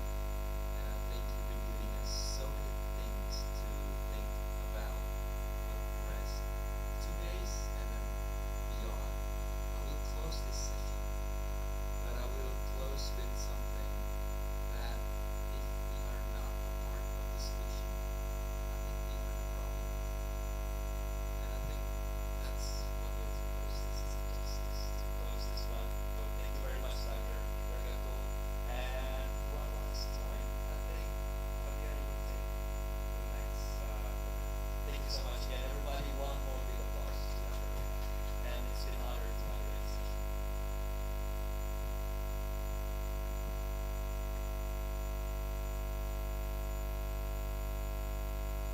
Thank you very much, Mr. Ahmad Junaidi, PhD, and our two keynote speakers for the inspiring plenary session about determining the flow of our educational pathways. However, we would like to ask Professor Reka Cole to remain on the stage because we will give a token of appreciation for you. And also, sorry, Dr. Reka, maybe in front of here is proper. Okay. And also, we also invite our second keynote speakers. Yes, Dr. Maslawati Muhammad for the token of appreciation. And representing the organizing committee, we would like to welcome to the stage Dr. Andes Zulkifli, MSc, PhD, to present the token appreciation to Associate Prof. Reka Cole and Dr. Maslawati Muhammad.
Ladies and gentlemen, please give your big applause once more. Thank you very much. And now for group picture.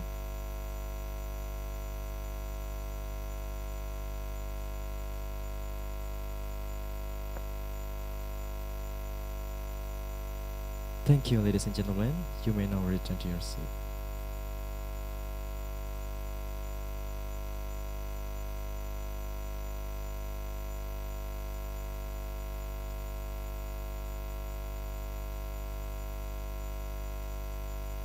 And now, for our second and last plenary session of for the day, we are going to listen to yet another one of our eminent keynote speakers, Dr. Maslawati Muhammad from University Kebangsaan Malaysia. We may invite you to the stage, and to moderate this session, please be invited to take over the command, Mrs. Aulia Dwi Amalina Wahab.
Fine, thank you. Alhamdulillah. Marvelous. The food is marvelous. The people are marvelous. Thank you.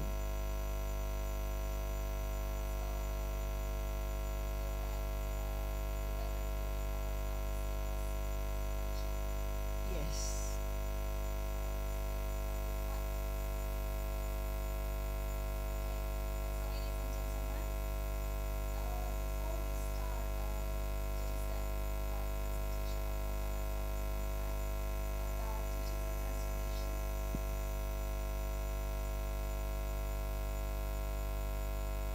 Well, ladies and gentlemen, before we listen together to Dr. Maslawati Muhammad's presentation about digital transformation ideas for education, I would like to tell you a brief biography about Dr. Maslawati Muhammad, where Dr. Maslawati Muhammad was born in Johor, Malaysia, and she graduated from University Kebangsaan Malaysia, and her PhD is in teaching English as second language.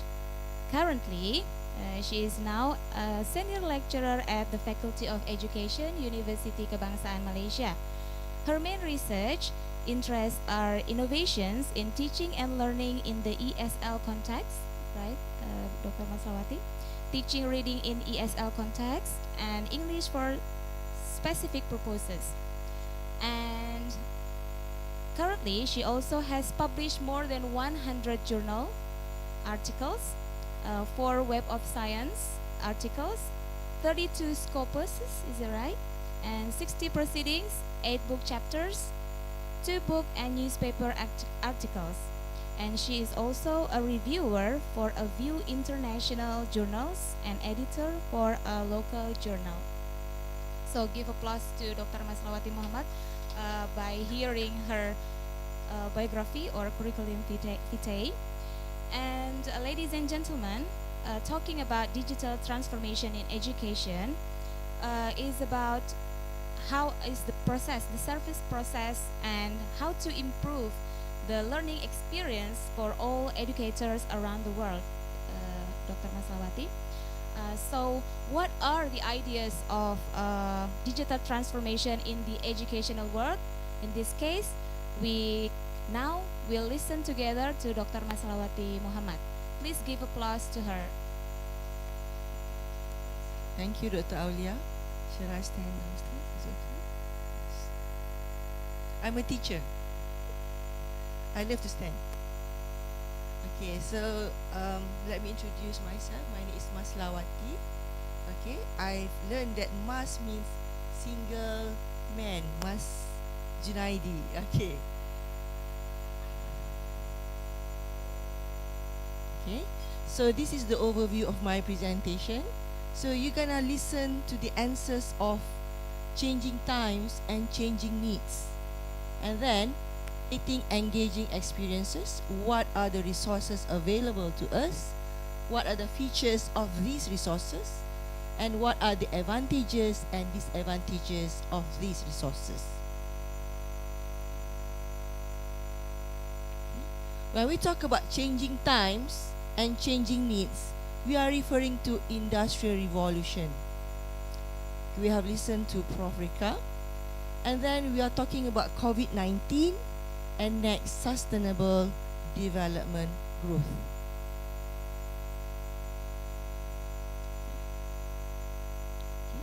So we are at the cusp of the fifth industrial revolution.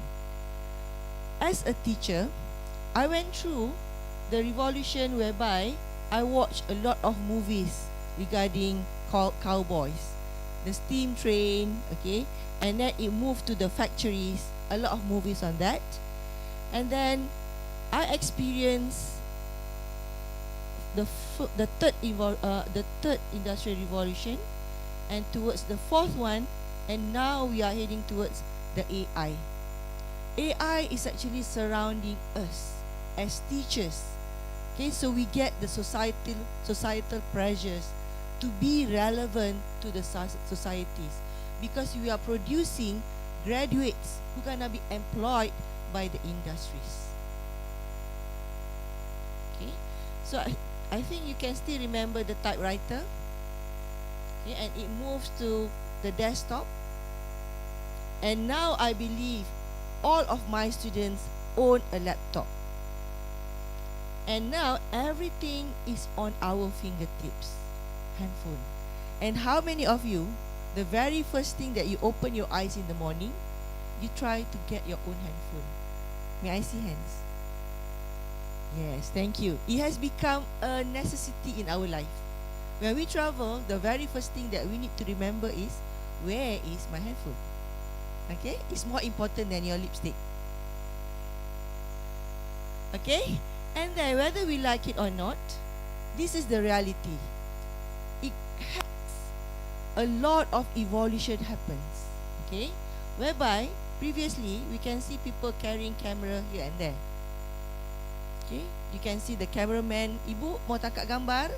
So basically, okay, these people, I think they have lost their customers. Because why? We bring our own handphone and we take our own photos. Tidak apa Pak, terima kasih. Because why? We have our own handphone to take photos. And whether we like it or not, we no longer need calculator. We are using our own handphone to calculate. There it is very fast. Okay? Rapid change resulted in books. The physical books are becoming relics. And how many of you no longer read physical books? You prefer to read e-books? May I see hands? And how many of you no longer need to go to the physical library because everything is already in the handphone? May I see hands? This is particularly true for our younger generation, the generation of digital natives. So when we talk about the first industrial revolution, we teachers, we are the master of the knowledge, and we deliver to the students. So our teaching approach is teacher-centered. Okay, whereby currently our students no longer need the in addition to the mastery of basic skills and knowledge, they also need the 4 skills: critical thinking, creativity, collaboration, and communication skills. The reality right now is that after you have graduated, you do not know whether you're gonna get a job which is related to your degree or even your master's. You may land to a job that do not require you to have a degree. This is the reality. So we are living in a volatile world. Am I right? And then, previously, we become the experts. I'm a school teacher, an ex-school teacher. I am the expert. Now I am a lecturer. I am the expert. But I need to change my mindset that I'm not the sole provider of knowledge. I should be a facilitator instead of a teacher, only a teacher. Okay? And we talk about it, okay? So our students currently need to be active, self-directed learners, and also they need to explore new knowledge.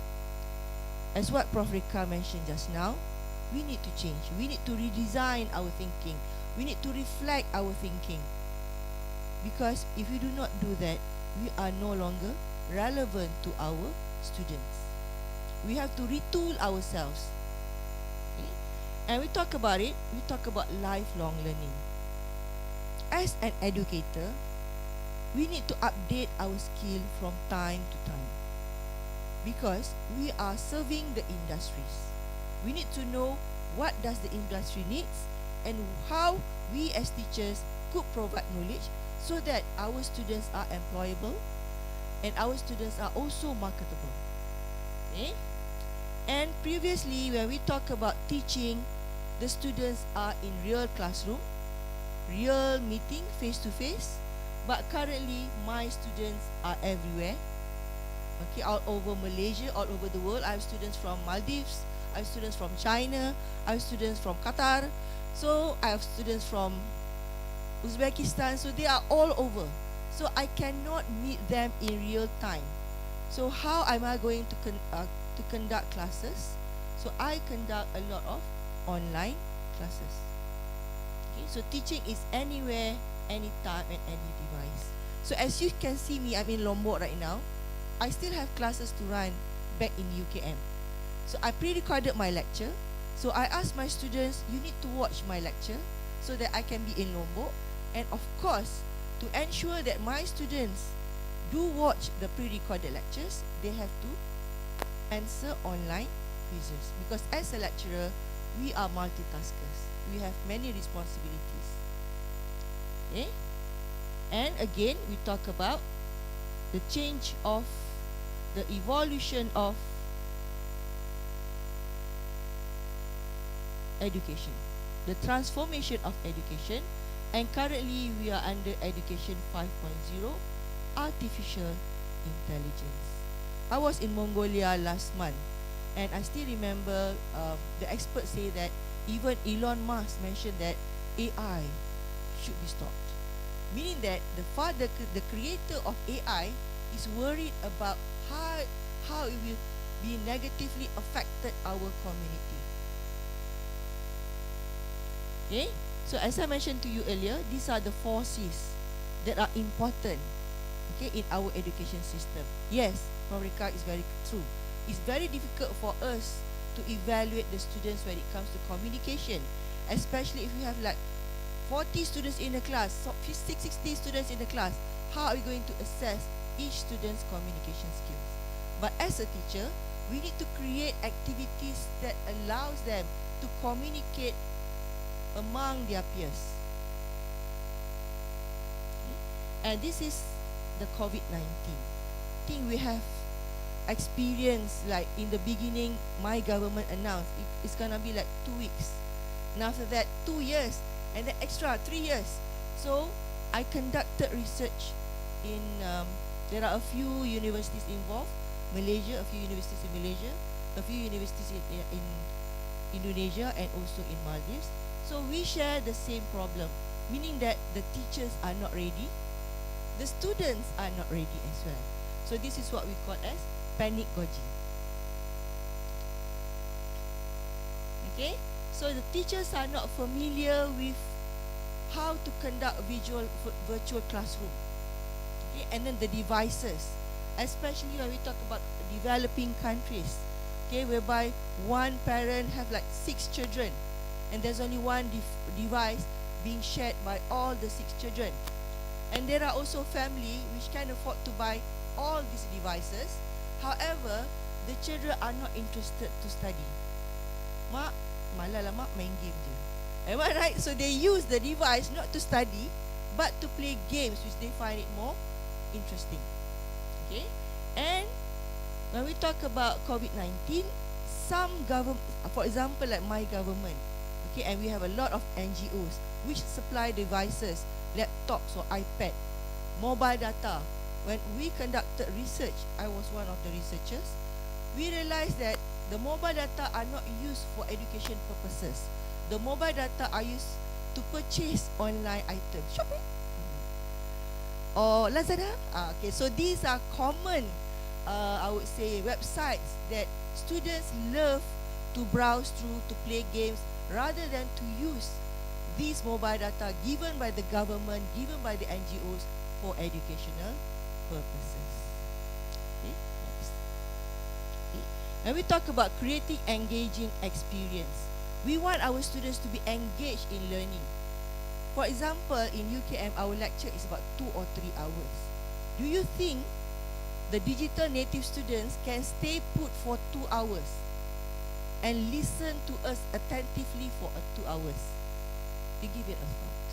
In order for us to make them engaged, okay, we need to know what are the features available in the resources, what are the benefits, what are the drawbacks, and then do we have infrastructure?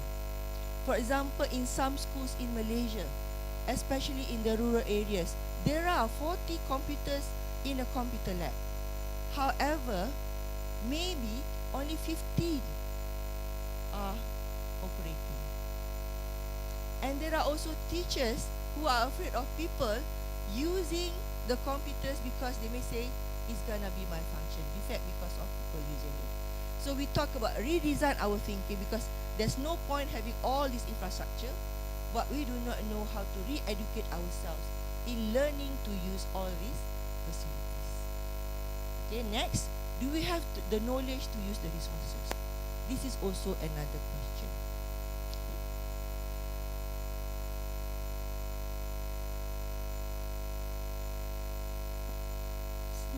Okay, okay.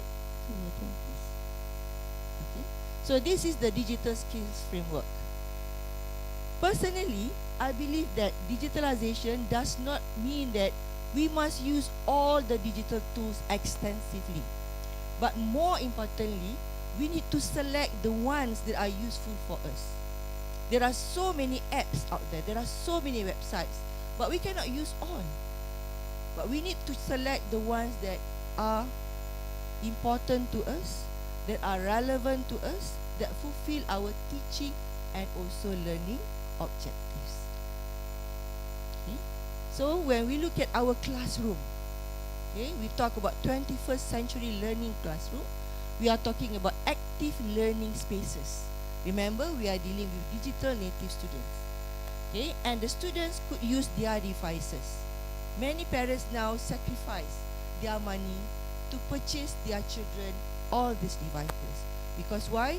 They know that the children will use the devices in the classroom.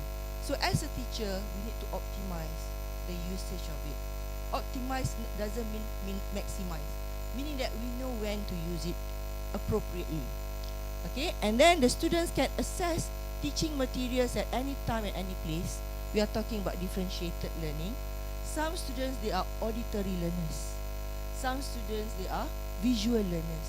Some students, they are kinesthetic learners. So as a teacher, we try to use all these strategies to cater to the needs for each individual student. Okay? And a good classroom should be comfortable. Okay, next. Okay. So one of the example is, okay, the students can download notes from learning management system. I believe all universities right now, they have their own learning management system. And we talk about paperless. Okay, the students can write down their notes in their laptop using their iPad. They don't no longer need to print out. This is to save the world, equal world as well, as what the advertisement, the early advertisement mentioned. What of the students? Equal world, yes. The world which reduce the cutting of trees. Okay? And then the students can search for their own information. They can answer information through WhatsApp or Telegram. In Malaysia, we normally use WhatsApp and Telegram. And then they can answer online questions and they can watch videos individually. Okay, some students, they do not want to watch the videos, okay, in a mass. They want to watch it individually because they need time to watch it again and again, or pause or rewind. Some students, they need to go faster. So we talk about individualized learning. We talk about differentiated learning approach here. Okay, so this is my classroom. You can see that it is equipped with 3 television. So the students can link, okay, to the television their discussion slides or whatsoever. So they could discuss in small groups. 4 to 5 people is a good number. 7 and 8 is gonna be too many. Okay. And this is also my students. You can see that they are sitting on a bean sofa. Okay, so if they are tired sitting on the seat, go and sit on the bean sofa. So they are happy there. So effective learning could only happen when the students are happy. Okay, next. And then flip learning. How many of you practice flip learning? May I see hands? Okay, whereby we upload, okay, our teaching materials in the first week of the semester. Why? So that the students take their time to watch the audio, to read, okay, the reading materials. But the questions is, do you think your students do that? You can do all this, but another question is, do your students read before the class? Okay, next. Okay, flip learning means a methodology that helps teachers prioritize active learning during class time by assigning students lecture materials and presentations to be viewed at home or outside of class. Okay, so normally when I want to give flip learning, I will tell my student, okay, next week we will cover this, even though it's stated in the pro forma, okay, whereby we have listed out all the 14 weeks and what are the topics covered, but still every week we have to remind the student. Okay, without doing that, the students may lose. Okay, and then during class, they could focus only on the lecture because the students can remember better if they have watched it, they have read it, and then we discuss in the class. And the students can also answer online quizzes before the class and also after the class, so that they could evaluate their own understanding or comprehension. Okay. And this is also what we call as online discussion. Okay, again, there should be a carrot. As a teacher, you should allocate marks. Without marks, I don't think the students want to be actively engaged in the online discussion. Okay, next. Okay, and we also use WhatsApp and also Telegram. In Indonesia, what do you use? WhatsApp as well. Okay, so here it's much easier that we use WhatsApp to give announcement. Am I right? Rather than the learning management system. Okay, and then we can also have polling activities like I did here. Okay, of course I do not know who vote what, but at least I know the majority what they think about it. Okay, and then community building, so that the students do not, okay, left out. They are not being left out. They know what's happening next, what will happen next week, for example, and what are the discussion that takes place. And this is a lot of communication. However, okay, you can see that I'm also sharing links, YouTube links, okay. However, there are drawbacks. Nothing is perfect. Am I right? No matter what strategies that you have, nothing is perfect. There are always drawbacks. For example, okay, my students, there are some students who ask questions at 10 p.m. or even 12 p.m. I was, okay. And then there are too many messages. I said, please do not PM me. Answer all questions whatsoever in our WhatsApp group. Okay, so that I can reduce the number of WhatsApp messages. Am I right? Okay, and then internet accessibility. For example, when you travel without the internet, you cannot respond to your students and they cannot respond to each other. But some of the students, they just make it as an excuse. Teacher, no internet. Am I right? Even though they have internet, but since they are not working, they said, teacher, no internet. It is an excuse. Okay, and then devices. Okay, so next. And then how many of you, okay, you use Google Drive to upload your teaching materials? Okay. Again, Google Drive is very helpful for us. Okay, so we can upload all the materials and we could use it for years. Okay, next. And I believe most of the students now, they are very particular. Everybody wants to reduce cost. They prefer e-book than printed books. Am I right? Okay, next. And I believe MOOC is also another platform that we teachers could use. Okay, there are free version, there are also paid version. Okay. Another online course as teachers and even students that we could use to upgrade our knowledge is Coursera. And again, there are free courses and there are also paid courses. But it helps us to study on our own. Okay, you can see that the knowledge that we have 20 years ago may not be applied in the current context, in the current environment. So we need to change. We need to redesign. We need to think that our students want us to be relevant. Okay, next. How many minutes do I have? You still have 7 more minutes. Okay. And then another challenge is space constraints. How many of you have a lot of assignments in your room? You do not know where to put the student's dissertation. Okay? You can see that, okay, for example, in UKM, we have to store the student assignments for 5 years. So it takes a lot of space in my room and some in my house. Okay, so in order for me to overcome that problem, okay, I use Trello. Trello is a website that you can ask the students upload their assignments. You can see there are boards here. Okay, there are boards here. Okay, and then you can categorize it according to the course. Okay, next is you can see that I can also mark my students' work and upload my students' work. So in a way, it's like a kind of platform that help both parties, me and also the students. So there is no question of misplacing the students' work because everything is in the Trello. Okay, next. Okay, and you have to remember that everything has its own limit. When the Trello the limit is over, so I change to Padlet because I do not want to pay. I want to reduce cost as well. So I use Padlet. Padlet is also gratis or free. I learned that from Dr. Zubir. Thank you, Dr. Zubir. Okay, so using Padlet, I ask the students to upload their materials just like Trello just now. Okay, so you can see that one board, one course. Okay, so this is the Trello and this is the Padlet. Okay, and again, it is good for sending, storing, and organizing assignments. Okay, next. Okay, another big challenge for educators is marking exam papers.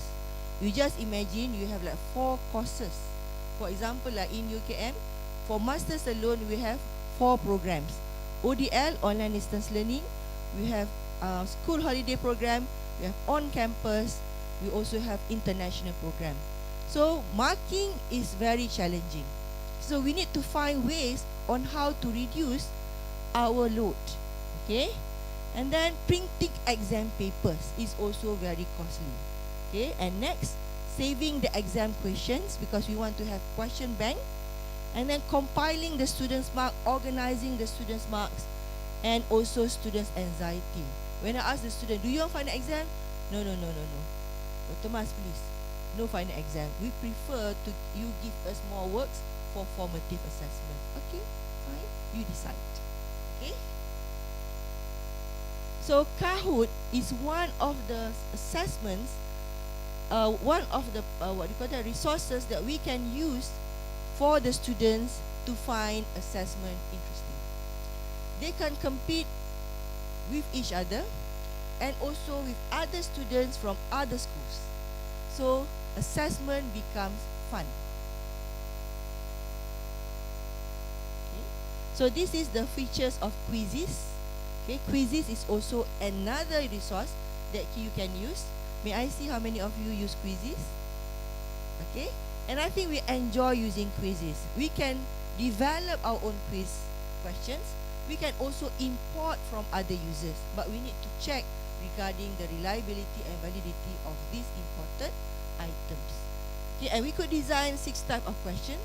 We could add images, videos, audios, and for the students, if they are afraid to be named as Mimi, for example, then we can use meme.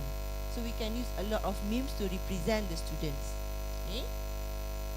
And we can also see how their peers perform using the leaderboard. Okay, so these are the features. Okay, we can see that we can track the students' performance. We can use 3 types of modes, whether we want to have it live, whether we want to assign as homework, whether we want to assign it as paper mode, meaning that we can print it out. Okay, and then we could also determine the student's pace in answering the question. For example, if I want to have it in the class, I can put it like 5 minutes. So within the 5 minutes, the students can discuss among their peers the answers. Because the objective is for the students to learn, to get engaged in the learning process. Okay? However, it comes with weaknesses, meaning that some students, they bring a handphone to class. However, they do not have enough mobile data. Or we are using our UKM internet, however, the internet is not good. The wavelength is not good, for example. And then the school needs to be equipped with computers. Sometimes it can be too noisy, especially when they are competing with each other. Okay? And then we need to be extra careful regarding the importing of items, because we need to check the quality and whether it's appropriate, it's relevant to our learning objectives. Okay? And that it is not suitable for essay type questions. Okay? So when we talk about English proficiency test, okay, there are 2 types, meaning that you can have a sit-in exam or an online exam. So ask yourself, are you comfortable with using computers? Are you comfortable using a microphone? Can you type quickly? Especially the senior teachers. Sometimes they are very slow typing. They prefer using pen. Okay? Are you good at answering multiple choice questions? Or are you easy to take notes recording? If the answer is yes, meaning that you are ready for online test. If your answer is no, might as well you go for physical exam.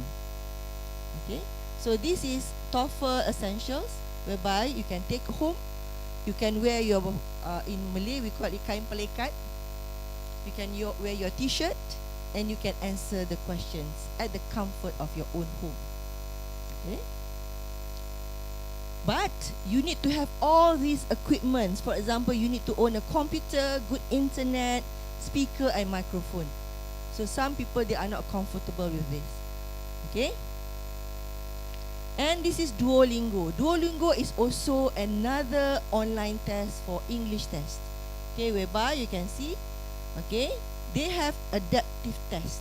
Adaptive test is 40 minutes, meaning that when you enter, they're gonna give you simple questions. When they realize that you can cope with the simple questions, they give you a more difficult questions. When they realize that you cannot cope with the difficult questions, they give you simpler questions. That's why it is called adaptive test. Okay?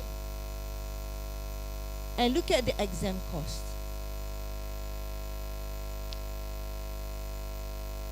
You can see that Duolingo is the cheapest.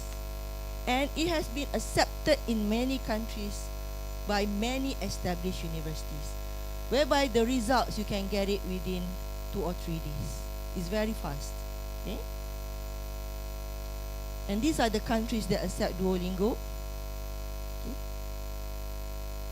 Can I have more time? Is it okay? Yes, it's okay for you. 5 more minutes, Doctor. Okay. And most of us, we are not native speakers of English. Any native speakers of English here? Most of us are ESL learners or EFL learners. So we are juggling with our English language. Okay? So here, these are some of the challenges. Okay, and we cannot cater to each of our students' needs because we have like 40 students in a class. Okay? So, for example, the ones my research revolve around this. For example, developing website resources to enhance speaking skills for suburban students in Terengganu, because we cannot find one website which is suitable for Malaysian students, because a lot of apps are catering to Indonesian students. Okay, because Malaysia we have less than 35 million citizens. Okay, Indonesia they have hundreds million of citizens. Am I right, Pak? Okay, that's why you can see a lot of apps they cater to the needs for the Indonesians. Okay, so we need to develop our own website, and we also help, for example, Maldives. Aisha, she's from the university, the National University of Maldives. She's on her research of developing website website and apps for operators in Maldives, and we use a lot of online games, for example, like Word Wall, to help our Form 2 students in Malaysia with regard to vocabulary. So we can use these webs and we can use localized content. But as an educator, we are in TESOL, we are not equipped with IT knowledge. So we need to work hand in hand with the experts of IT. And another website that we are developing currently is for army officers. So we invite the army officers to help us. They are the experts because they know the content better than us. Okay, this is under ESP. Okay, and Grammarly, may I see how many of you use Grammarly? Okay, it is an AI. Do you realize that it is an AI? It helps us individually to ensure our errors are minimized.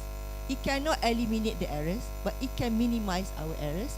It enables us to identify our errors with regard to spelling, with regard to vocabulary, and also the tone. Okay? And for us, especially when we want to publish, I ask my students to upload in the Grammarly self-check. Okay? Next, Quillbot.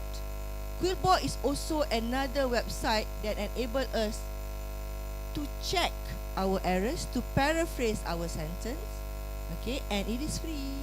Okay? Next. Okay? And it also have these features of translator. It translates. Maybe you want to write and you are stuck with one or two words, you could do translation here. So it is very fast. And you can also see the plagiarism checker. Okay? And next, to enhance our pronunciation. Many of our students, they want to present in a seminar. They want to present in a conference. I want to be a presenter, but I'm not confident with my pronunciation. So we ask the students to go to Google pronunciation, whereby they can practice multiple times. Okay, they can practice multiple times, and the Google will let us know what are the errors. So we can listen to the native speaker's pronunciation. We can also practice on our own up until that we feel satisfied. Okay, and we are not being judged. Okay, nobody will judge us whether we try 200 times. Nobody will judge us because it's a website. Okay, next. Okay, and we can also use Google Translator. Okay, however, Google Translator sometimes is literal translation, so we just need to be extra careful. Okay, this is to enhance vocabulary. Okay, and also Duolingo is very suitable, especially for Indonesian, because it goes by step by step, and by proficiency level. Okay, and you can also learn other languages, for example, like Mandarin, Korean, using Duolingo. So sources of information you can get from Google Scholar, Edit databases, Corpus databases. That's why our students no longer needs to go to the physical library, except that they want to use the aircon. Panas pak di luar, mau airconnya. Okay, so they go into our physical library. Am I right? So this is the reality. When I ask my student, why do you go to the library? We want the aircon. It's so hot. Okay, so I said, do you use the physical books? Yes. But you can see from the facial expression. No, actually, I'm lying. Okay, so your students, you can see their facial expressions. Okay, and then we can see from the Scopus database, we can identify the predatory journal, and we can make more research more research in a faster manner, and more efficient. Okay, and how many of you learn from YouTube? May I see hands? Which university that you have graduated? University of YouTube. So okay, many of us, we learn cooking again from YouTube. Am I right? We learn cooking, especially mothers. Okay, switch on the YouTube and then you go step by step. Okay, so anyone can teach. Anyone can teach. Okay, and then TED Talks. TED Talks is also good at night. Before I sleep, I tend to listen to TED Talks. Okay, it motivates me. It reignites my knowledge. A lot of things that I learn from TED Talks. Okay, next, slide share. I believe most of us use PowerPoint slides. Am I right that we download from SlideShare? There are things that we learn, and rather than we reinvent a new wheel, might as well we use the ones that are already available. Okay, and then this is also interesting website that we can use, Wheels of Names. Okay, because as a teacher, I cannot remember everyone's name in the class or in the lecture hall. So when I upload up this, and then it goes blah, blah, blah, blah, and then we are able to get to know who gonna be answering my question after this, for example. So promotes fairness by giving everyone an equal chance. It enhances creativity and spontaneity, and adds excitement because the students are eager to know, am I going to be next? Okay, and then the freedom to pick a name from a set of names, and the tool is very simple to use, very user friendly. Okay, and how many of you use Turnitin? Turnitin is very good for plagiarism checker, and there's a latest Turnitin, Prof. Latest Turnitin whereby they can check the answers in the chat GPT. Because our students now, they use chat GPT, am I right? There should be an more advanced, okay, Turnitin to identify, to detect, okay, similarity index. Similarities. Okay, so Turnitin, you can see the similarity index there, 25%, and what are the sources or where are the sources. Okay, and then ChatGPT. This is very common among my students now. They taught me how to use ChatGPT, and if you see, okay, maybe it's not clear. I type who is the Prime Minister of Malaysia now, so it's not being updated. According to ChatGPT, it's Ismail Sabri, but the current one is Anwar Ibrahim, so it's not updated. Okay, so that's the end. The conclusion is, my dear, we are all educators. We cannot stop technology, but what we do is we can integrate technology in our class to make sure that our class is effective. And as a teacher, we are happy, we are satisfied when we are able to make sure that our students can understand almost 100% of our lesson, and they are able to achieve the teaching objective. I think that is the satisfaction of an educator. Am I right? So with that, thank you. Thank you very much, Dr. Maslawati. Well, ladies and gentlemen, talking about digital transformation this is a very wide topic that we can talk about, especially for us as an educators. Well, ladies and gentlemen, we still have another session here, which is a question and answer. For you who have questions for Miss Dr. Maslawati, you can raise your hand. And okay, 3 questions. We have 2 persons. Okay, from ladies. Okay, the first question from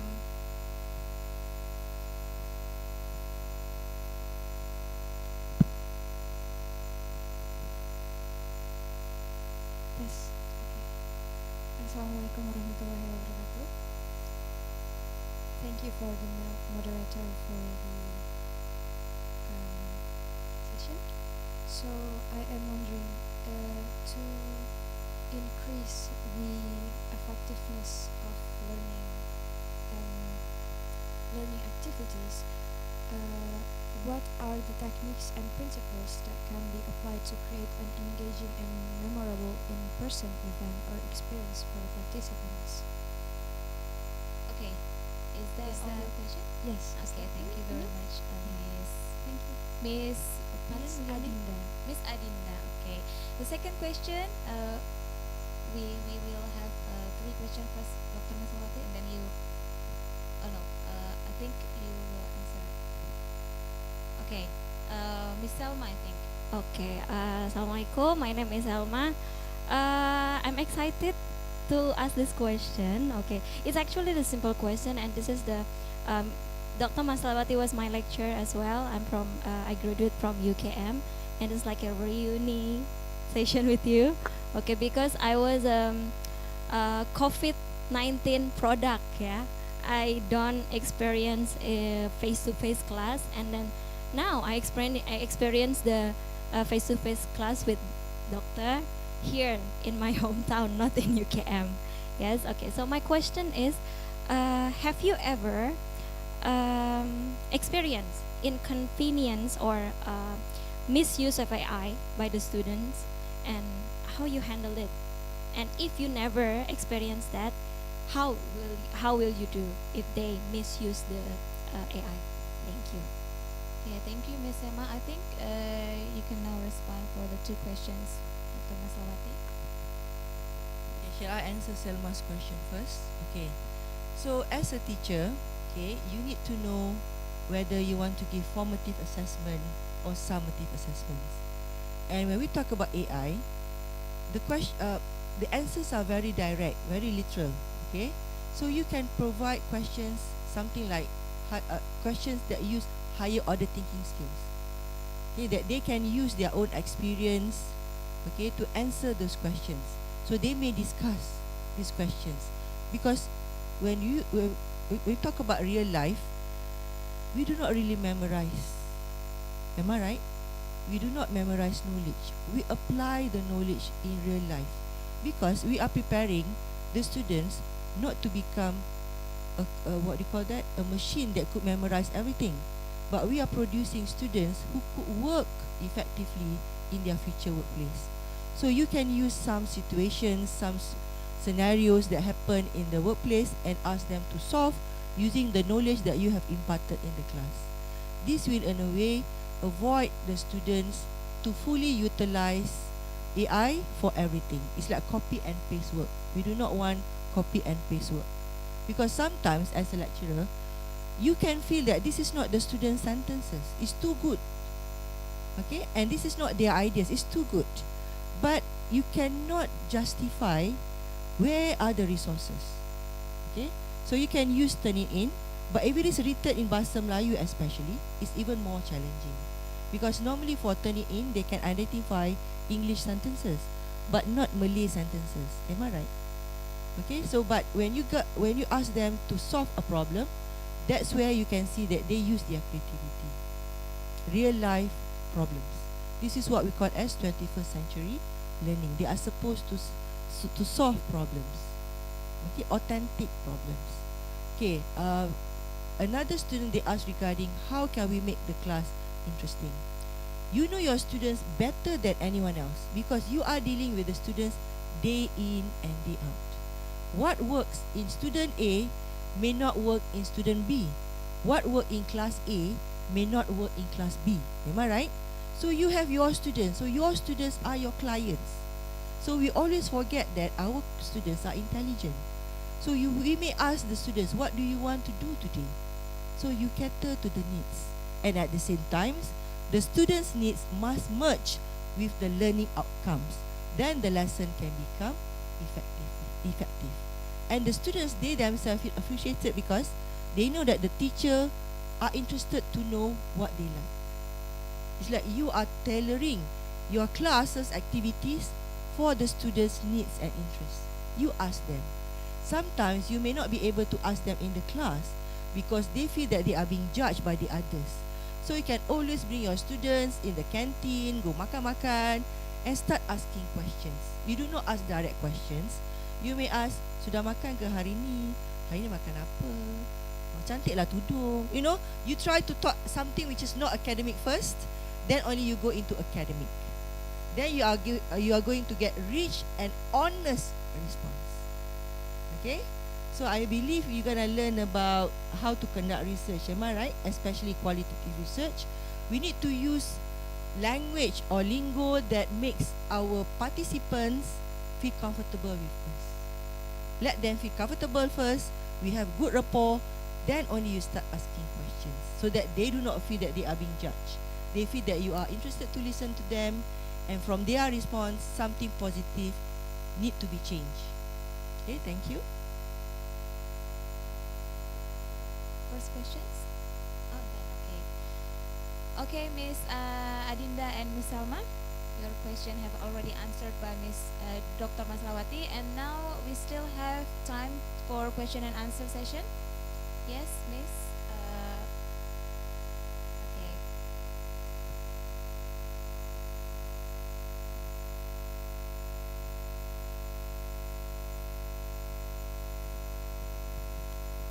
Okay, to add to that, okay, I think as a teacher, we have to think that we are not perfect. Okay, we are all human beings, and it's very, very difficult for us to satisfy all our students. It's impossible to satisfy all our students. If we are able to achieve the learning outcomes and 70% students are happy with us, it's good enough. Okay, we do not go for perfectionist. Okay, another thing is that we also need to upgrade our knowledge from time to time. That's why lifelong learning is very important. Even though you say already have PhD in this, it is not enough. What we learned 5 years ago, what we learned 10 years ago, may not be relevant to the current needs. Thank you. Right, I agree with you, Dr. Maslawati. About as we are also educators, we also still have some mistakes in writing. We have still make some grammatical errors like that. So we still have to learn as an educators. Okay, for the next third question.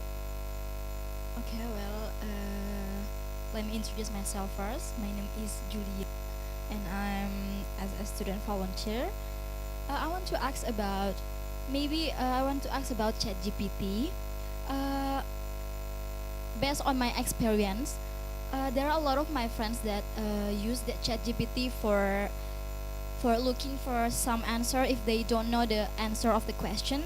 And I just think about there are a lot of negative impacts from ChatGPT of students nowadays, because when I see my friends presentation their material, and then it is about it is question and answer session, the presenter when they want to answer the question, they are open to ChatGPT, and then just read it. And I think for you, what's the solution for it? I mean, like, there are a lot of students that use ChatGPT for a simple, even though the simple question for like they don't want to think about thinking clearly, and they just depend themselves on ChatGPT. So maybe you can give us as students what the solution for it. That's it. Thank you. Thank you, Dr. Mustafa. That is a $1 million question. I believe all teachers, all educators are facing that in our own classroom. Am I right? As I mentioned to you, we cannot stop that. Okay? But we can, in a way, overlay, okay, the usage of ChatGPT in our own classroom. Okay, we can't go against it, so might as well we use it. Okay? So maybe out of it, you can ask the students to discuss. Okay? Then it can, in a way, solve your problem in a way, because you don't have to teach. Am I right? Okay, so they need to discuss. But of course, when they need to discuss, you need to go around the class and monitor the students' discussion. Because if you do not go around the class and monitor the student discussion, they tend to use ChatGPT for other questions. Am I right? And this is something that we need to ponder. Another thing is, maybe after they have done with that, you can use online quizzes. Instead of you coming up, okay, with the questions, you ask the students to prepare the questions based on their readings. Okay, so you utilize what is there in front of you. Okay, because we are talking about digital native students. Okay, they want to use a lot of technology. They are born with it. At the age of 1 year old, 2 year old, parents right now, they give iPad to the children. And even at the dinner table, everyone use their own phone. I would say the human touch is very limited currently. Even you can see now, when I want to travel to Lombok, I inform my students. You will see students from Philippines. You're gonna see students from America. So when I'm here, I was like surprised that a lot of these students prefer online presentation than coming here physically. This is not just happening in Indonesia; it also happened in Malaysia, and I think all over places in the world as well. They prefer online because it can reduce their cost. However, human touch is very, very important in life. Human connection, because there you tend to know more about other people, you tend to develop collaboration, you tend to develop what we call negotiation. Okay, so you are going to develop empathy when you meet real people in real life. How can you develop empathy? By just watching television. That's why for my class, I engage the students with community services. When they do community services, they see real people, they see real life. Because some of these digital natives, they prefer to have their world on the bed. Am I right? On the bed. Last time, the parents stopped the parents from staying in the playground too long. But right now, parents have to force their children to go to the playground. Am I right? So this is the reality. So we need to make ourselves adapt. Okay, we have to adapt ourselves to the new environment. Thank you. Thank you very much, Dr. Maslawati. Is there any other question from the audience? Okay, one more question from Miss Adinda. Is that right? Adinda? Yes. Okay, thank you once again for the opportunities. So I'm sorry that I forgot to introduce myself. My name is Adinda and I am the student volunteer from University of Mataram English Education Program. So I am wondering about Dr. Maslawati personal perspective about the mental age of children, because the mental age of children affects the way children receive and sustain information. Is there any specific age where children are suggested, able, or even appropriate to use technology? Because I think that is an important thing to know. And if there is any, is it better to use direct teaching or to use online devices in learning activities in order to avoid the abuse or misuse of the technology that is being used in learning activities? Maybe that is all. Thank you very much. Thank you, Ms. Adinda. Yes. It's a challenging question. I'm talking as an educator. I'm also talking as a parent. Okay, having children nowadays is pretty challenging because they need to use a handphone for them, to discuss among their peers, for them to interact with the teachers. Everything is done using handphone. So if you take the phone from them, they will say, I need it because I want to study. Am I right? Okay? But at the same time, you are also in dilemma because you cannot control everything. Okay? So as a teacher, maybe during the class, even in Malaysia, the students are not allowed to bring mobile phones in the class. Okay? And we talk about mental age, that's why I say it differs. Okay? It differs because if for example you go to Sembalun area, no internet whatsoever, and the kids, they are not familiar with gadgets. Am I right? But when we talk about people in Mataram, okay, the city areas, the very first day that they were born, they could see handphone already. Am I right? So when we talk about what age, it depends on the location of the students. Okay, you can't really say, okay, this one, because as we talk about diversity, we talk about the home, we talk about the family background. This plays an important role. Okay, but I believe as parents, we cannot let our kids be with gadgets 24/7. Maybe I would say during the weekends only, during weekdays, you study your printed books. Okay, maybe like one day you can use like 30 minutes, 1 hour only. So as parents, we need to limit to that. And I believe when they watch television even, they like parenting control, that you can control the number of hours. Thank you. Okay, thank you very much, Dr. Maslawati. And now we are at the end of this plenary session with our second keynote speaker for today's this session meeting. And once again, we have to give a big applause to our keynote speaker, Dr. Maslawati Muhammad, for giving us the insightful presentation this afternoon. And then now I would like to move my microphone to the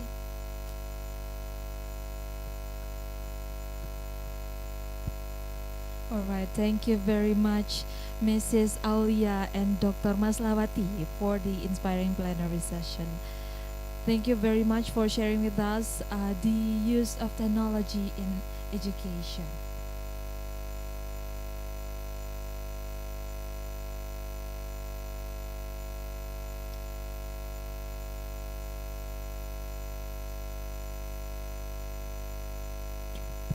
Alright, ladies and gentlemen, now we have a video presentation about Dr. Habibah Abdurrahim, the director of CIMO from Thailand.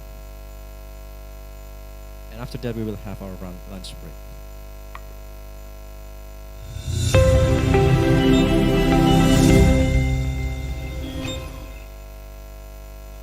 Distinguished panelists, speakers, academicians, ladies and gentlemen, greetings from Bangkok, Thailand.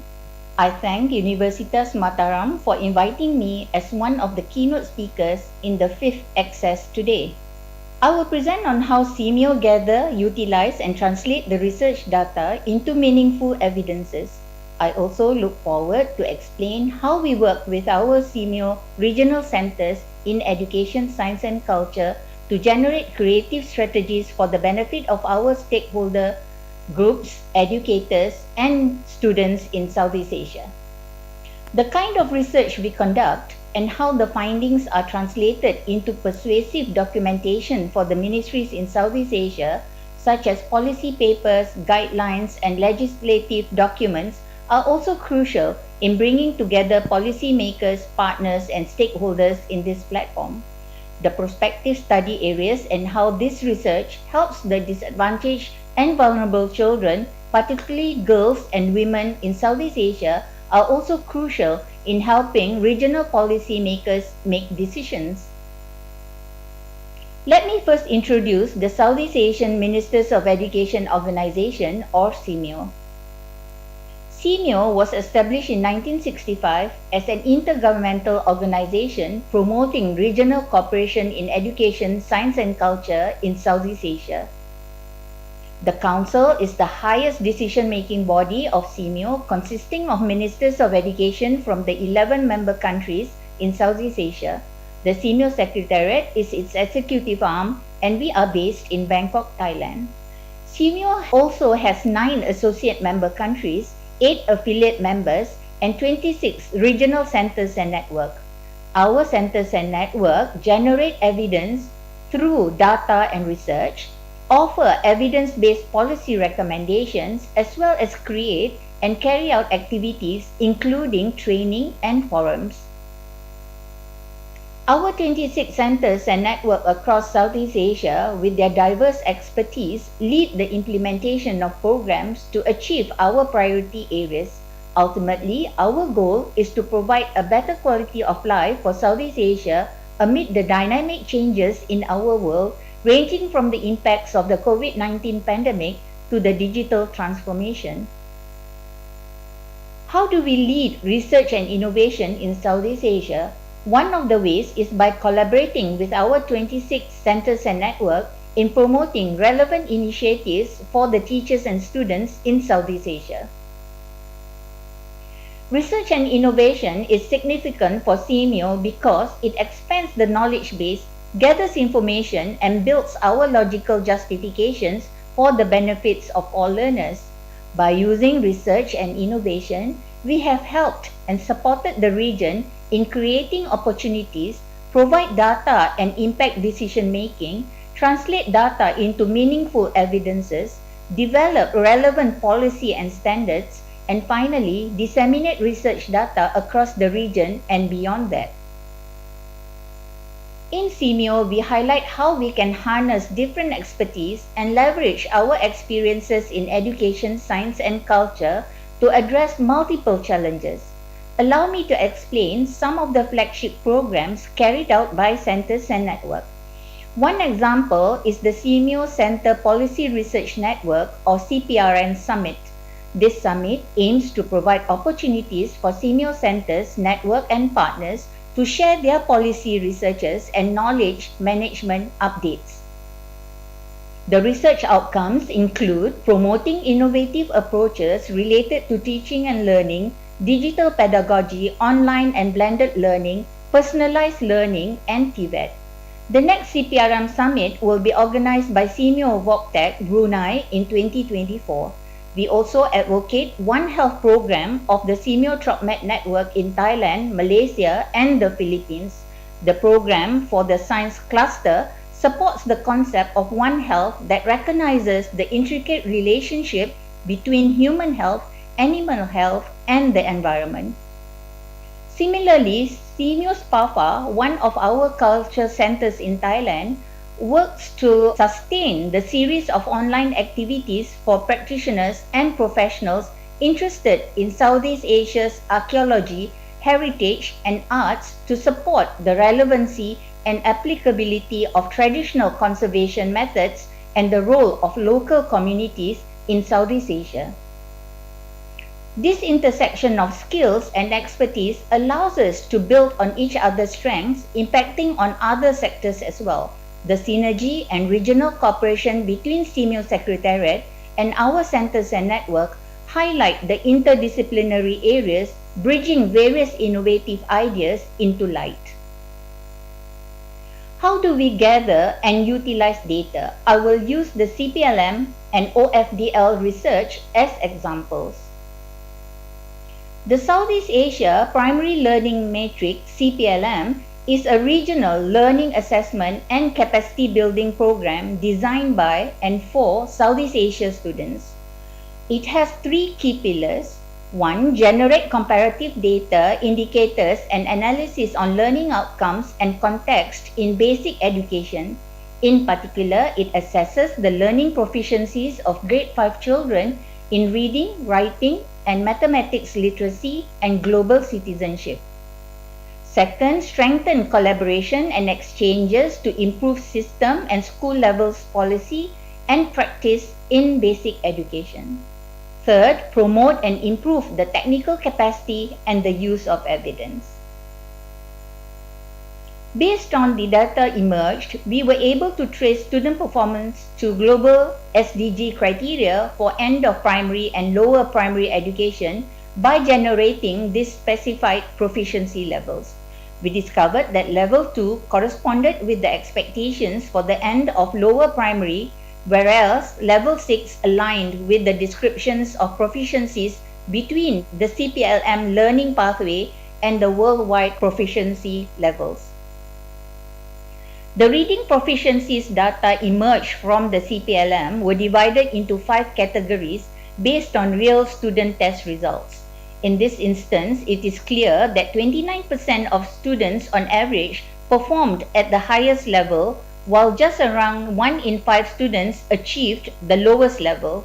This indicates that on average, 7 out of 10 children do not reach the minimal reading standards at the completion of primary school, and more significantly, 1 in 5 children do not meet the standards for early primary even after completing 5 years of formal education.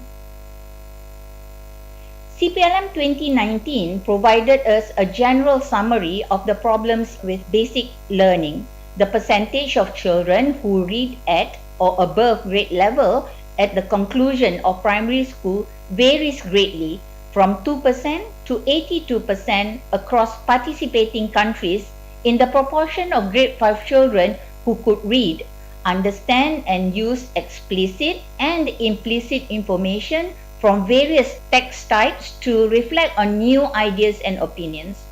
Children's proficiency in writing and mathematics also varied greatly across the participating countries in CPLM 2019. CPLM data provided priority recommendations to help policymakers in developing new initiatives on foundational learning, curriculum, teachers, governance, and learning recovery.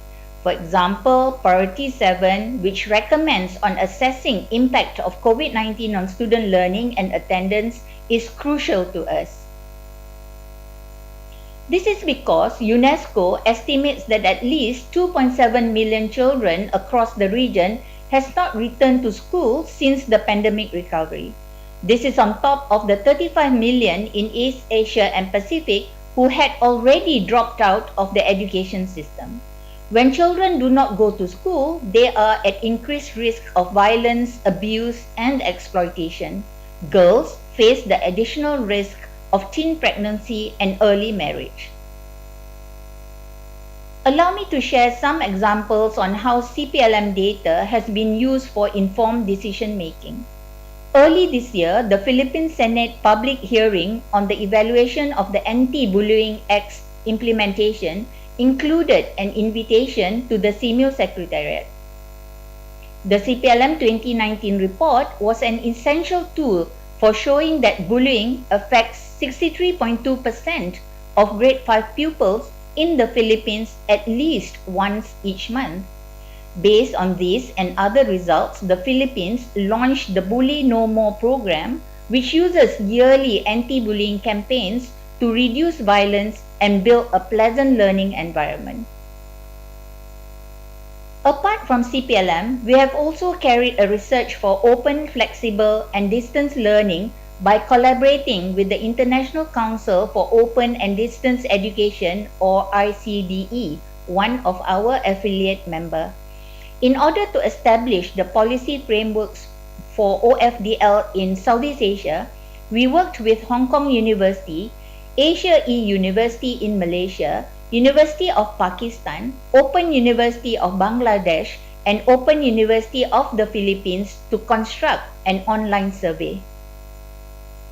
As CMU and ICDE sought to include all members, particularly in creating the proper policy framework for the OFDL, a total of 20 experts from the nations shown on the screen offered constructive suggestions on the necessity of constructing a better policy for OFDL.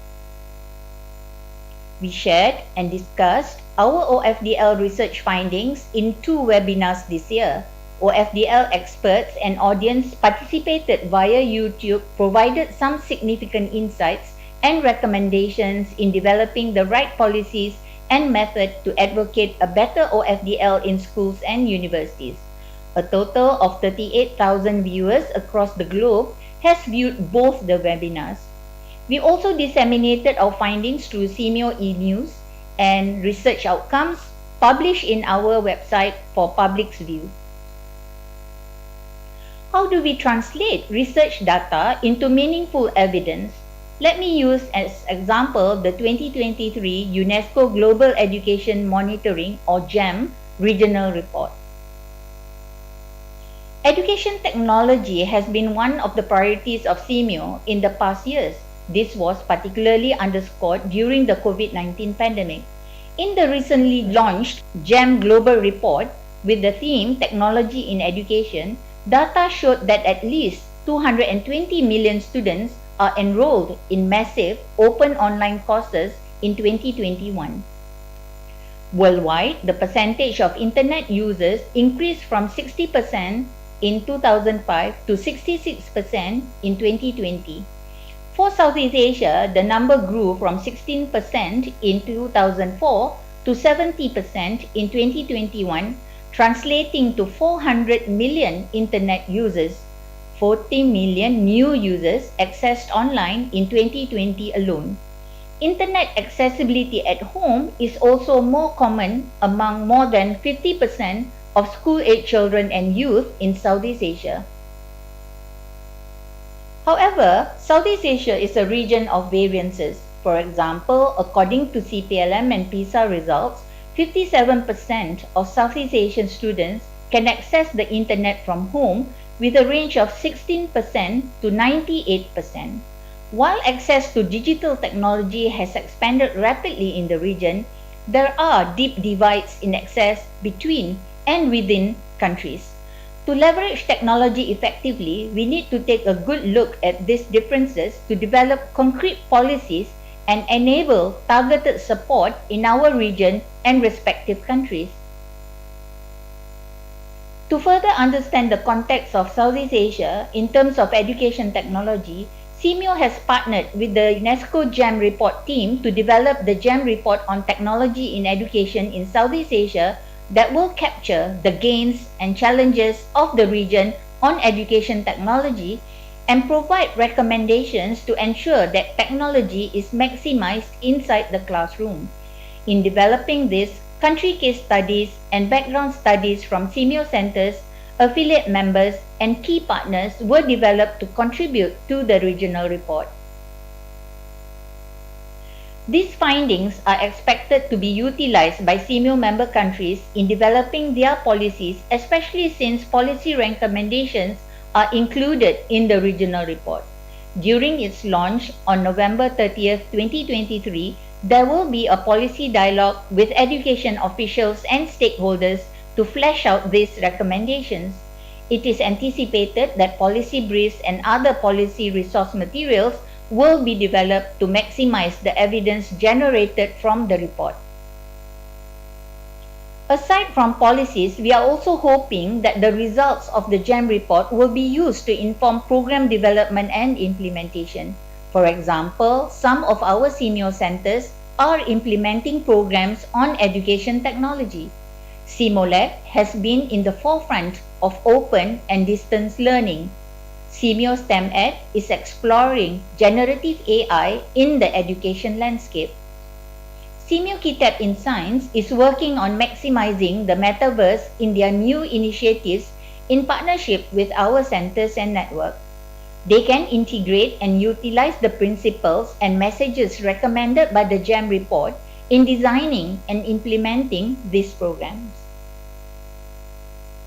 The slide displayed on screen summarizes how evidence-based data emerged from research conducted by CMIO translates into meaningful documents. Setting an agenda helps us to comprehend the policy issue first. As we've already covered, CMIO conducts studies and gathers data to help explore and understand the issue. We offer ideas and recommendations for policy during the phase of policy formation. CMIO then assists with the implementation stage by creating initiatives such as training courses or capacity building to hasten the accomplishment of the policy goals. Finally, we acknowledge the necessity for policy evaluation to guarantee its efficacy and relevance. How do we do regional coordination and initiatives? In this section, I shall use SDEM for policy and SAGE for research.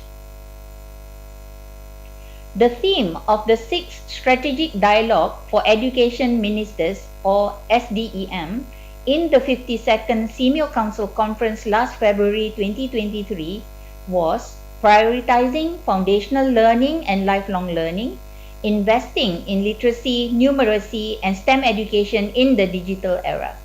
During the dialogue, we secured a ministerial level statement which highlights the importance of foundational learning and lifelong learning reforms amid the context of digital transformation for Southeast Asia. We have also been named implementation partner of the ASEAN UK Supporting the Advancements of Girls' Education, or SAGE program during the Education World Forum in UK this year, with 4 work streams, namely foundational learning, out-of-school children and youth and marginalized groups, gender barriers to digital skills and employment, and a cross-cutting work on education technology, This program highlights cooperation and collaboration among countries, partners, and sectors, all towards ensuring that we develop the skills of girls and youth in the region. We hope that more than the impact to the region, this program will open more opportunities for collaboration and dialogue across Southeast Asia and beyond. We at CMEO respect data and evidence in all we do as we seek to enhance regional policy and planning through systems that encourage and cultivate collaboration. This conference is a relevant platform to learn from one another, not just among education institutions, but also with the industries and other relevant economic institutions. We are eager to collaborate with you as we pursue leadership via research and innovation. Thank you very much for your kind attention.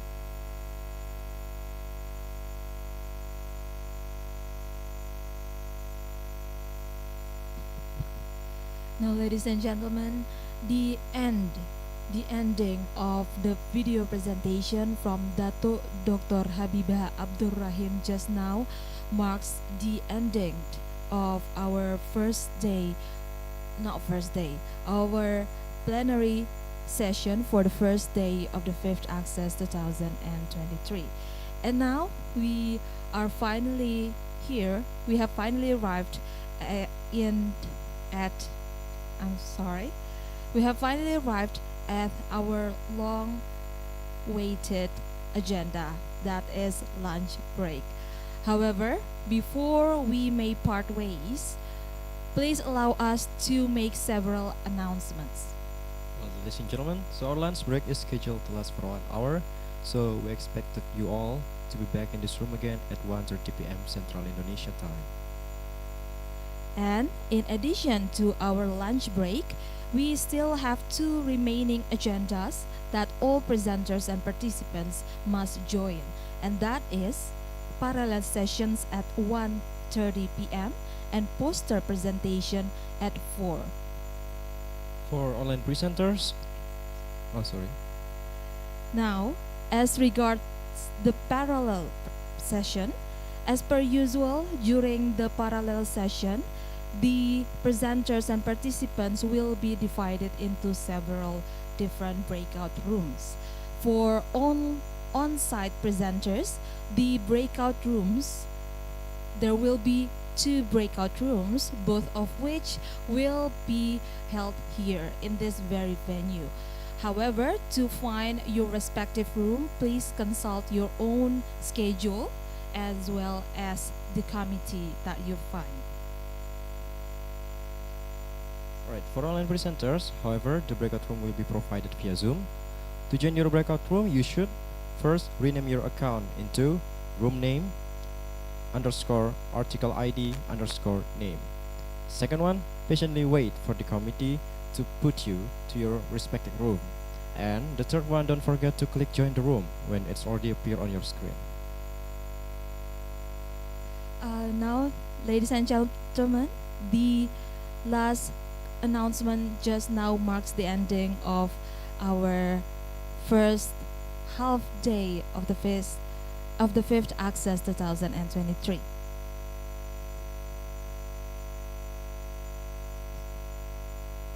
Alright, so this is all for this morning. We are happy to meet you all and here and enjoy your well-deserved lunch break, and we'll see you at 1:30 p.m. Central Indonesia time. Thank you, Bapak Ibu. Wassalamualaikum warahmatullahi wabarakatuh.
Tes.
Check, check. The presenters, I'm really sorry to interrupt your lunch, but we want to organize the room here. So would you please, maybe if you have the bags or anything, would you please bring it with you? Really sorry to interrupt the lunch, but we want to organize the room in which we will have the parallel sessions. So would you mind please get your belongings with you? Thank you, Bu Selma. Enjoy the conference lunch.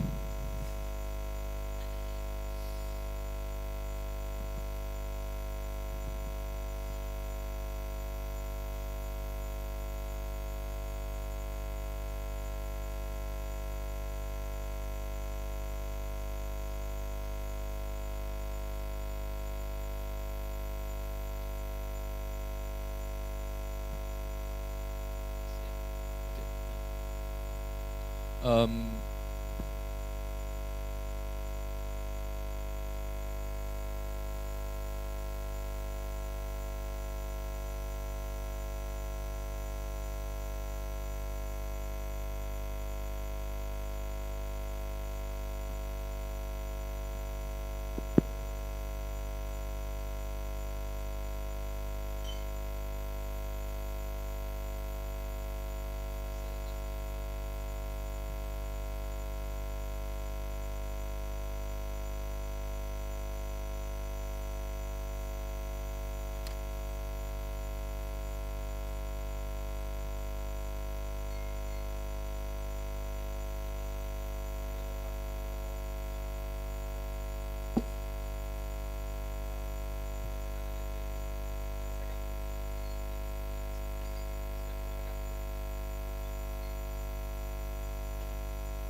G.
Cek cek cek cek. Cek sana ya.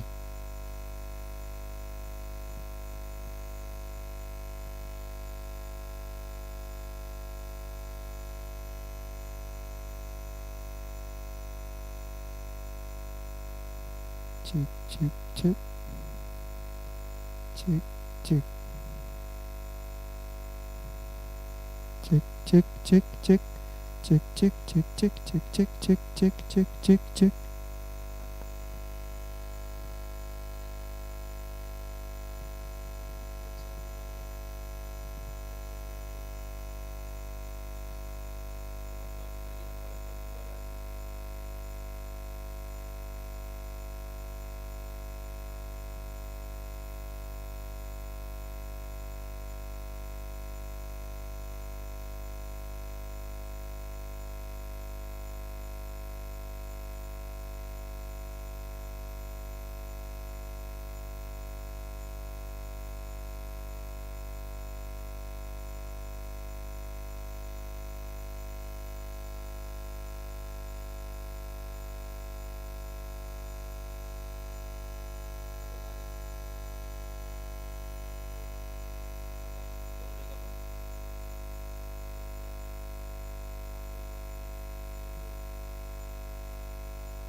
Check, check, check, check, check.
Check, check.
Shall we start? Assalamualaikum and very good afternoon. I bid to members of the floor, fellow lecturers, fellow researchers, and Dr. Darrell. Welcome to the 5th Annual Conference on Education and Social Sciences, ACcESS 2023. So we'll begin with our first session. Okay. Let me tell you a brief bio of our invited speakers today. Okay. Dr. Darrell M. Ocampo. Dr. Darrell is an English language professor at Central Baikal State University of Agriculture and currently the Dean of the College of Education. He is a graduate of the Bachelor of Education in English and took up his Master of Arts in Education major in English Language Teaching at Ateneo di Naga University, Naga City.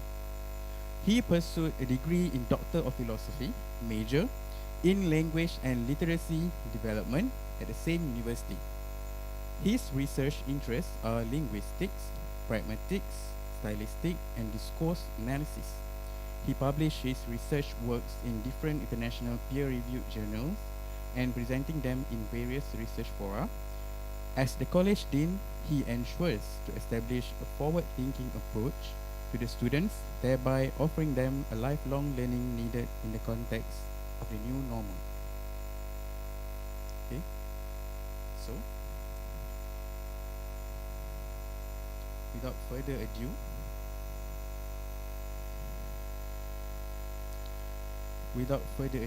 let us welcome Dr. Daryl to present his papers on probing the Filipino college students' pragmatic competence, its pedagogical implication in language teaching and learning. Welcome.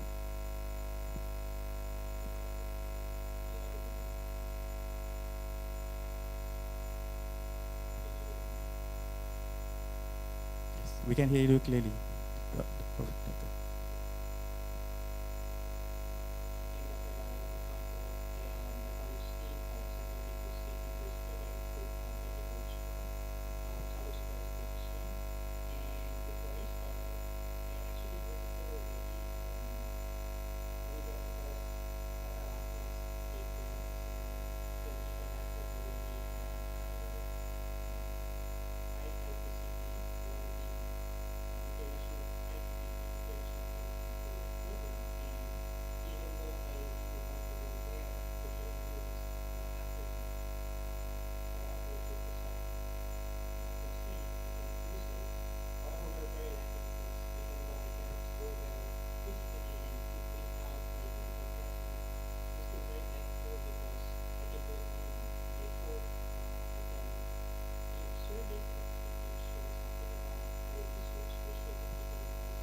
Yes, you can see, Doctor.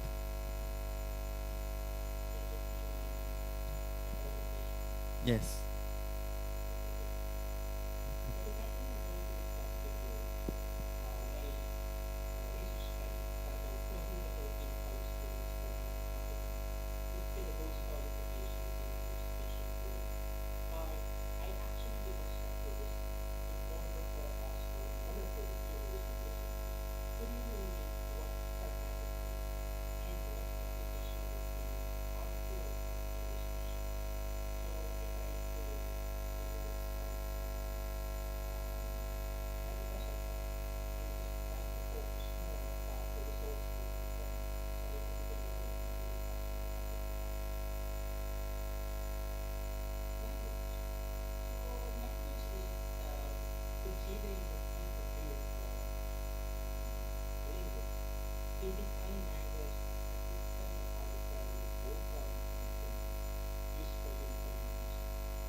if you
the importance of how language operates within communication.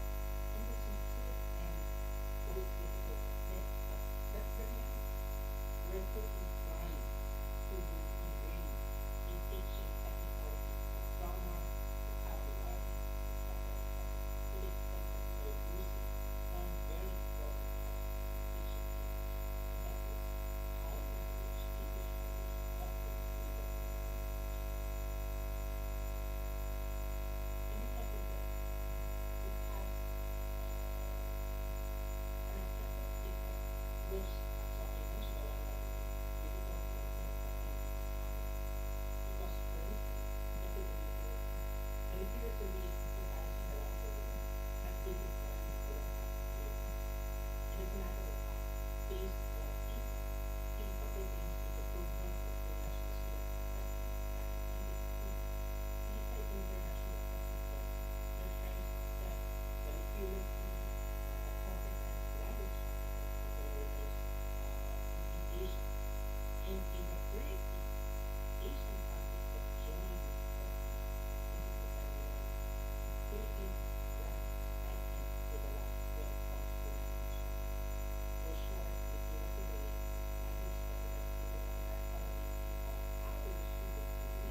raised in a first place. We don't know the background of the person. We will misconstrue that particular individual to you as ambiguous, and as a result, it is often misconstrued, as I mentioned, our subject is being removed in being misbehaved. It happens when there is failure to define terms of meaning and interpretation to the inappropriate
Thank you, Dr. Darrell, for the insightful presentation on students' pragmatic competence. Now we have, let us welcome if members of the floor have any questions. We ask to Dr. Darrell. You may do so.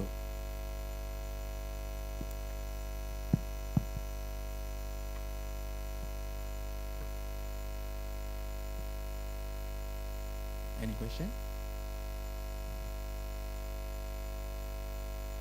Okay, no question. Thank you again, Dr. Darrell.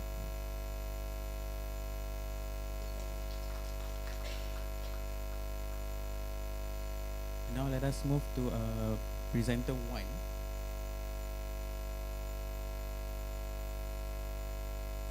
Mr.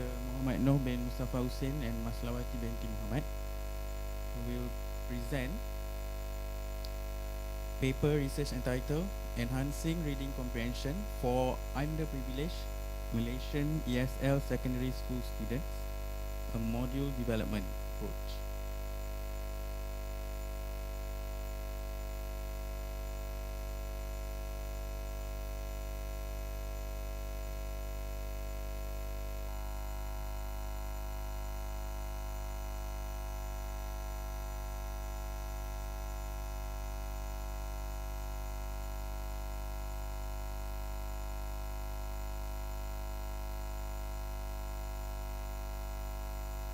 He seems to be having some technical difficulty. Let's wait.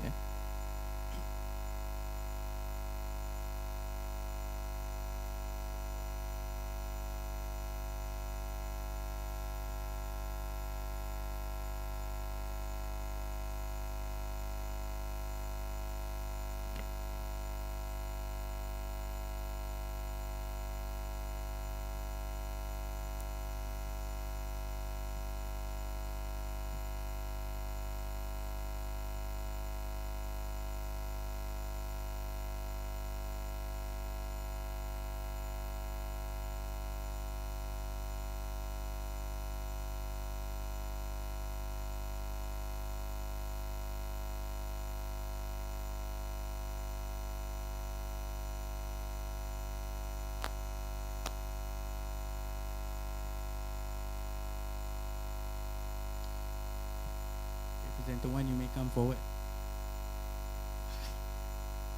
Okay. Since I'm moderating myself, so let me present from here.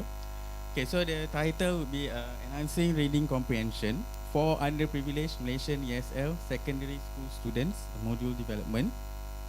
Okay, so next. Okay, introduction. Okay, the objective is to enhance reading comprehension for underprivileged ESL secondary students in Malaysia, and method is to develop tailored reading modules based on specific needs, and then evaluation. Experienced teachers will assess the module quality and provide feedback, and then the location is a government school in Klang. It's one of the districts in Selangor, okay, one of the states in Malaysia. And then sample size 30 students. A measurement, okay, pre and post tests, okay, will be conducted to gauge reading comprehension improvements, and the goal is to empower underprivileged students, bridge educational gap, and boost academic success. Okay, next. Okay, problem statement. As we all know, underprivileged secondary students face challenges in reading comprehension, causing disparities with their privileged peers. Current teaching methods may not suit the diverse needs of underprivileged students, impeding their reading skills. Therefore, this research introduced novel reading comprehension module to address this gap, and it aims to offer a comprehensive reading module to enhance reading skill among the underprivileged students. Okay, next. Okay, these are the list of objectives and aims that can be derived from this research. However, for this paper, only one of each will be answered. Objective 1 is to identify the reading needs of underprivileged ESL secondary school students in Malaysia. Objective 2 is to develop a reading module that is tailored to the needs of underprivileged students. And objective 3 is to evaluate the effectiveness of the reading module in improving reading skills. Okay, and then the research question 1 what are the reading needs of underprivileged ESL secondary school students in Malaysia? Research question 2, what are the stages involved in developing a reading module that is tailored to the needs of underprivileged ESL secondary school students in Malaysia? And research question 3, how does the reading module affect students' reading skills? So it will be this one, to evaluate the effectiveness of the reading module in improving reading skills. And the research question is, how does the reading module affect students' reading skills? Okay, next. Okay, the conceptual framework that was used is AD model of instructional design. Okay, A stands for analysis. Okay, where we analyze our situation to understand the gaps that we need to fill, and then D is design. Okay, based on your analysis, okay, you make informed decisions to design the best possible learning experience, and then D is development. You bring your learning experience to life by building your end product, and then you and then implementation, I distribute your learning end product to audience.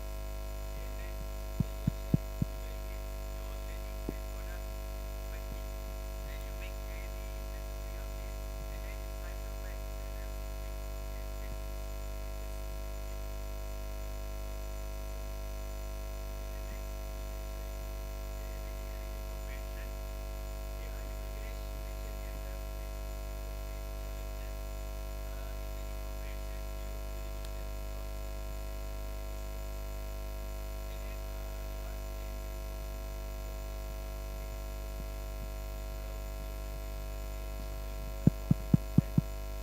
And effective reading comprehension strategies, explicit instruction and engaging materials play a vital role in improving students' abilities. Okay, next.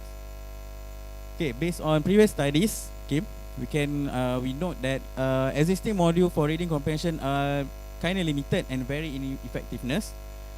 And then Aldebus 2018 integrated explicit instruction in reading strategies with authentic materials.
valid.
Uh, 15 minutes. So I think we can proceed. So we shall proceed to presenter 2. Possible? Oh, okay, boleh. Um,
Sarah, you look like you have question.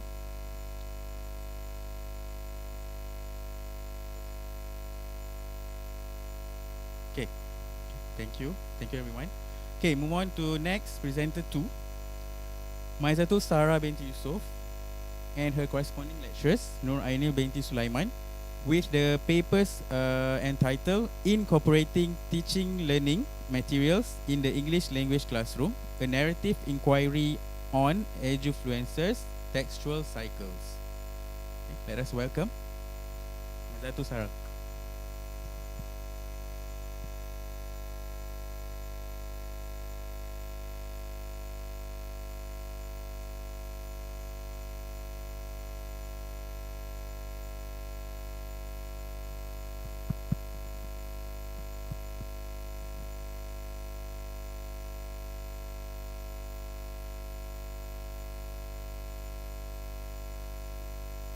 How come I did it?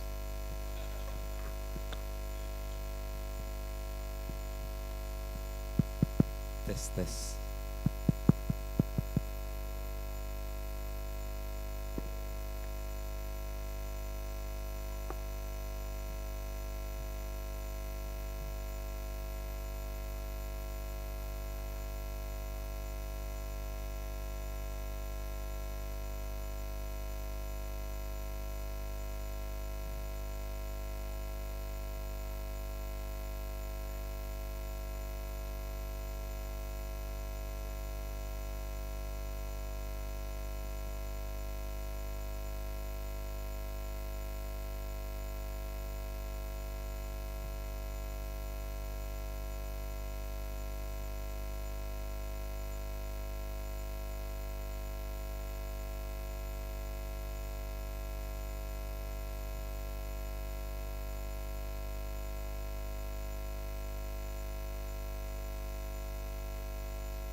Sorry to my online viewers.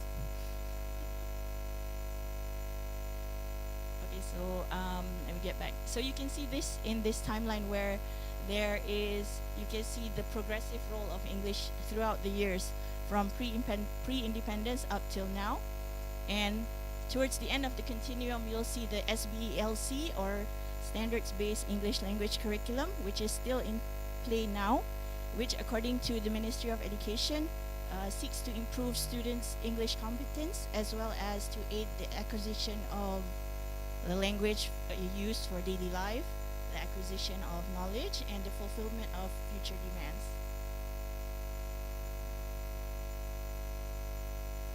Okay, so as the world rapidly changes, education must also adapt and evolve, which is evident in the adoption of new national education policies. And this is one of them from Malaysia. In 2013, the Malaysian Education Blueprint 2013 to 2025 was introduced in hope for improvement in the education system and project to the worldwide standard of education. As for English, Muhammad Dawn 2016 reported that the English Language Standards and Quality Council, ELSQC, developed a comprehensive plan for progressive reforms in English language education, again from preschool up to university. And this roadmap recommended the adoption of the Common European Framework of References, or CFR for short,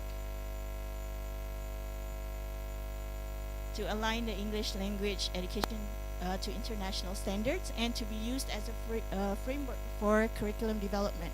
So now our SBELC is CEFR aligned. Okay, so with the commencement of the newly introduced CEFR aligned curriculum that I just mentioned now, there's necessary adjustments and changes that we need to make in several areas of English language teaching. And this includes the teaching materials. So you can see here, again, sorry. So you can see here, these are 3 samples of internationally distributed textbooks that we have imported from overseas to be used in our English language classrooms. So this is only 3 of 9 that we use. But it's important to note that although schools are prescribed with the international distributed textbooks, teachers have the choice to employ the textbooks. They can adapt other materials, they can adopt other materials, and they can even develop their own materials if they wish to do so. Okay, another reason why there's a necessity to adapt or incorporate alternative materials is this. Because we have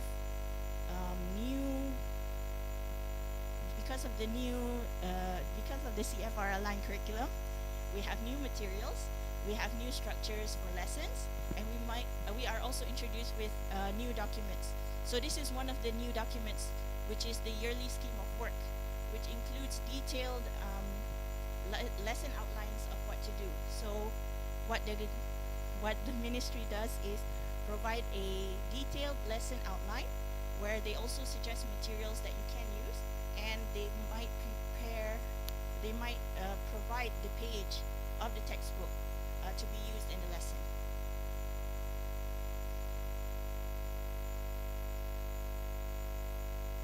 Okay, so the ministry from the very beginning where CEFR aligned curriculum was implemented, the ministry has taken measures to equip teachers with the necessary skills and knowledge. So there are 3 that I've listed here. So since the beginning, they have carried out continuous training and courses for teachers to effectively implement the CFR aligned curriculum. And one of them specifically is called the Learning Materials Evaluation, Adaptation and Design course. This is also in addition to CFR familiarization, or we have curriculum induction. We also have formative assessment courses on those topics. Again, I mentioned the detailed lesson outlines. So this is to provide the teachers with a guide of the activities of what to carry out in the classroom, as well as the materials that they can use in the classroom. And finally, the ministry also published 2 editions of a comprehensive teacher guide for teachers to implement the CFR aligned curriculum. But this guide focuses more on planning and managing learning. So it starts off like a step-by-step guide into lesson planning, into how you can incorporate materials in the classroom. And you can see this here on page 19 in the guide. There is a table where there are 4 levels of material evaluation that the teacher can do. For instance, they can use the material given as is. So these are the examples of the textbooks that you can see here. They can adapt authentic or published materials here. So you can adapt the content, the level, and you can adapt by adding or modifying. Okay, and they also gave you some materials that digital materials that the ministry has provided for teachers. They can also design their own materials. And finally, they can also use the same material provided, but employ differentiated strategies. And differentiated strategies are also listed in the scheme of work that I mentioned earlier, and is provided to every teacher. So basically,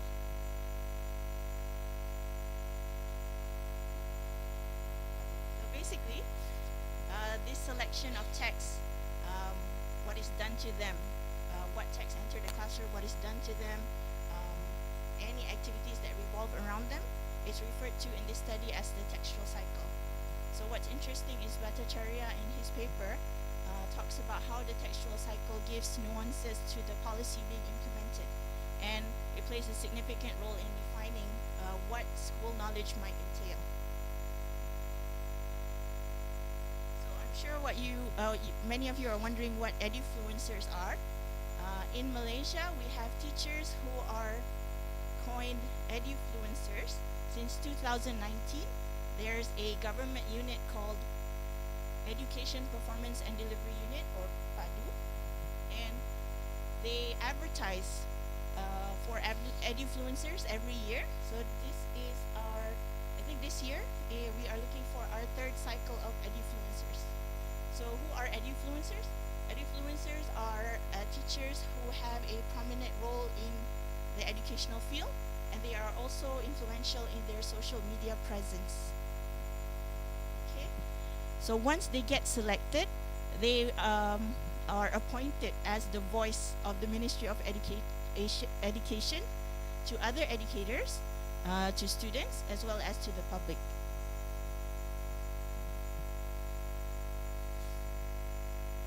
Okay, so let's look at the statement of the problem. I've mentioned the efforts that the ministry has taken to address this challenge, but despite these efforts, teachers still struggle to incorporate effective teaching learning materials and successfully do so in a language classroom. And because edufluencers are still relatively new, the limited research have been carried out on edufluencers, and the gap in the literature presents an opportunity for the administration of this research. So the objective of the study is to explore how edufluencers incorporate teaching learning materials in the English language classroom through their textual cycles, and to identify the factors that influence the edufluencers' textual cycles in incorporating teaching learning materials in the English language classroom. So we hope to achieve this research objective through the proposed methodology, where we will employ a qualitative research design, a biographical narrative inquiry, that is oral history text, which will be developed using the data collected with responses from the semi-structured interviews, as well as a document analysis on social media posts and the edufluencers' lesson plans. And because we want the participants to fit a certain criteria, they have to be edufluencers, they have to be teaching English in a government-aided school, and I set another criteria where I want an equal number of edufluencers that come from an urban setting and a rural setting, because I think that makes up the reality of the Malaysian classroom.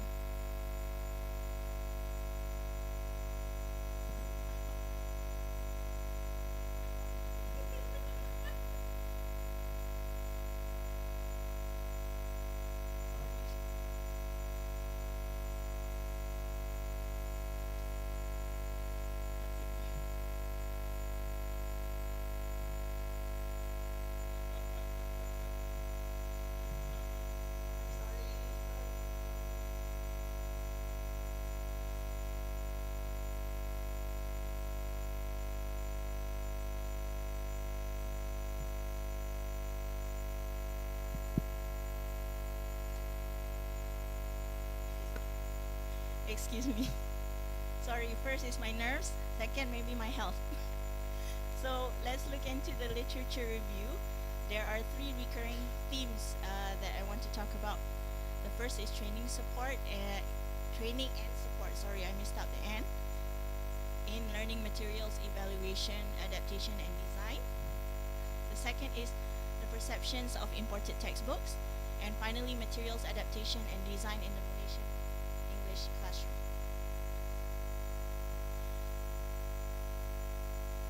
So for training and support in learning materials, evaluation, adaptation, and design, I mentioned before there were 4 courses related to the implementation of the CEFR aligned curriculum.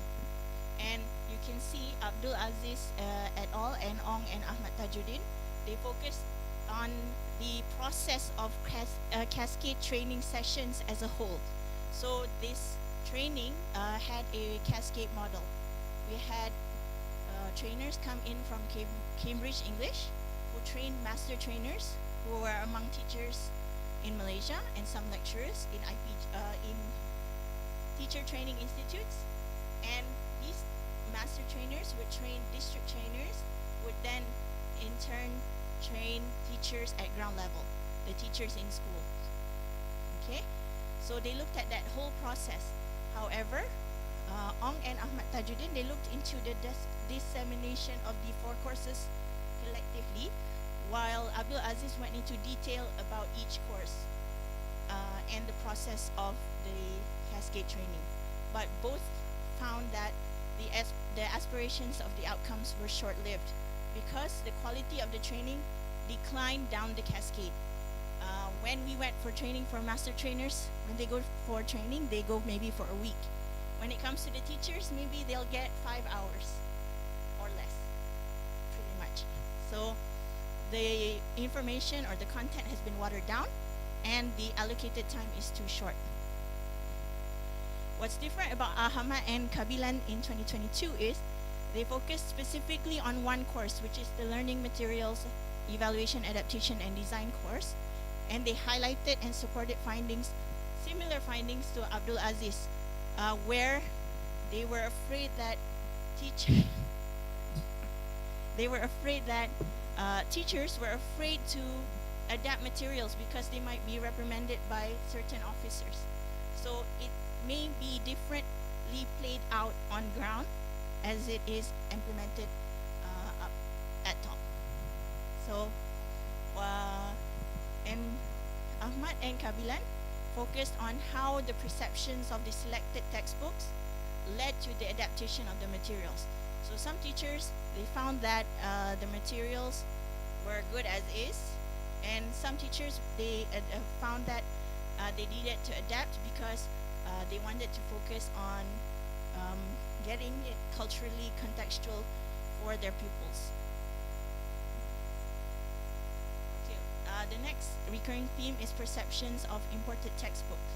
So these studies here, they focus on actually implementation of the CFR aligned curriculum in the classroom. However, you can see that most of the studies mention the introduction of the textbooks and their perceptions towards it. Okay, so the one that I've highlighted in yellow is the only study that is evident, that shows evidence of positive remarks from the public about the textbook, whereas the one in orange mostly discuss the negative drawbacks of the textbook. Whereas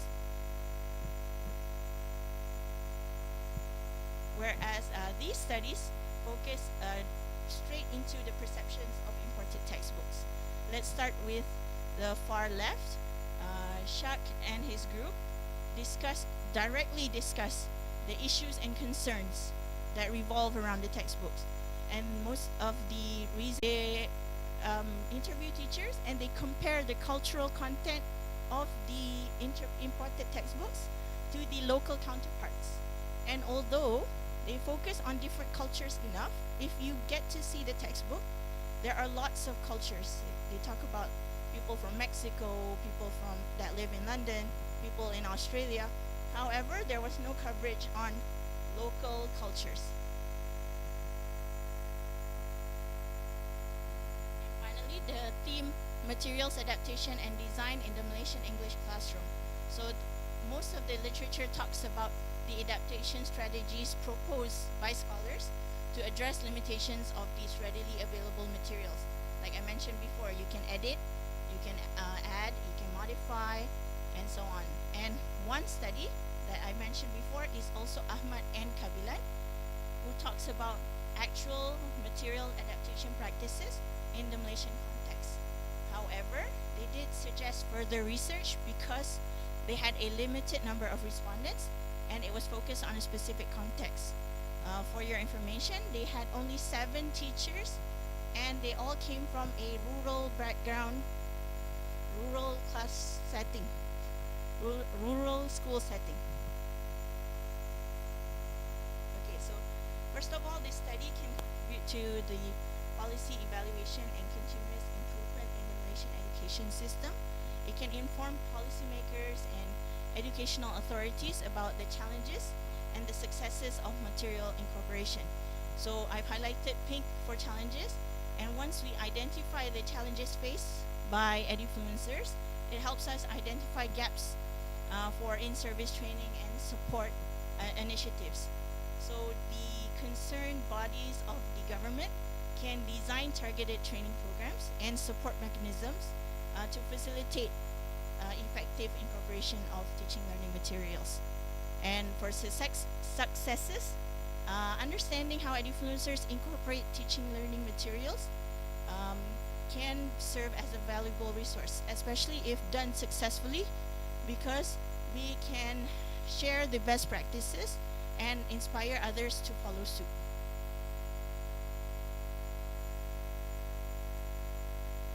And finally, the conclusions. So in summary, this research on edufluencers' learning material adaptation practices in the Malaysian English language classroom holds significant implications for educational policy, teacher practices, teacher training, and overall improvement of the language education system. And by contributing to the existing knowledge on edufluencers and their impact on educational practices, the invaluable insights will not only enlighten educators, but then even inform policymakers and other stakeholders so that they can subsequently shape future efforts to enhance language experience for students in Malaysia and hopefully beyond. Thank you. Thank you, Maizatu Sarah, for the comprehensive presentation. Okay, now, is there any question from members on the floor? Any question? Right.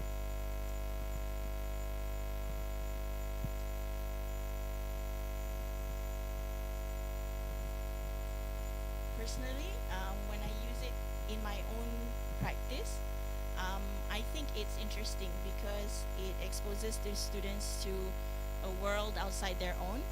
Not because sometimes they would gain interest because they're not used to seeing someone celebrate Halloween or someone celebrate Easter. But at the same time, I do try my best to integrate things that could relate to the students as well. Or I could use whatever content that's in the textbook, and then the students, once they do their task, they would do something related but on their own holiday or on their own activities that they do with their families.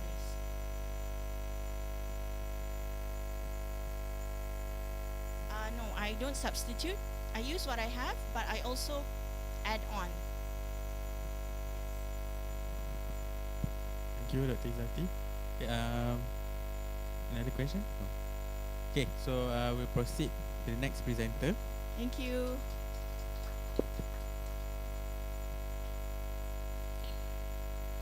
Okay, presenter number 3, Nur Arifah binti Abdul Majid and her corresponding lecturer, Dr. Maslawati binti Muhammad, will present papers on the effects of flipped classroom on Form 4 ESL learners' speaking performance in a Malaysian secondary school. Welcome.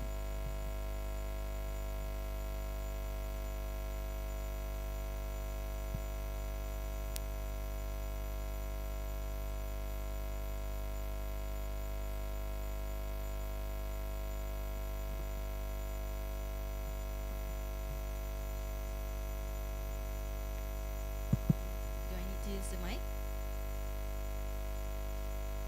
Okay. Right, Bismillahirrahmanirrahim.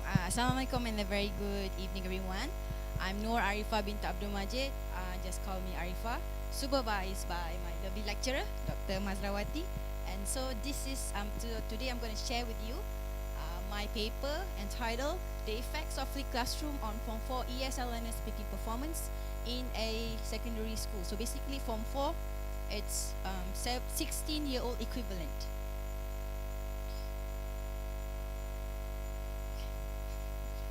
All right, let's move on to my presentation overview.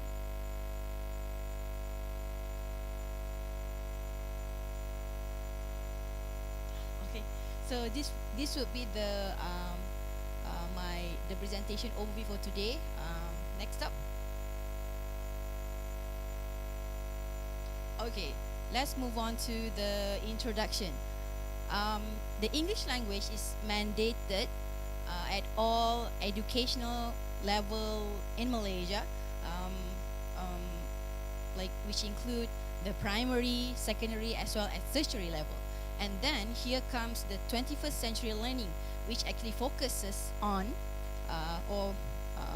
that shows how important students to be able to communicate and then to be able to cooperate, being creative, as well as able to think critically.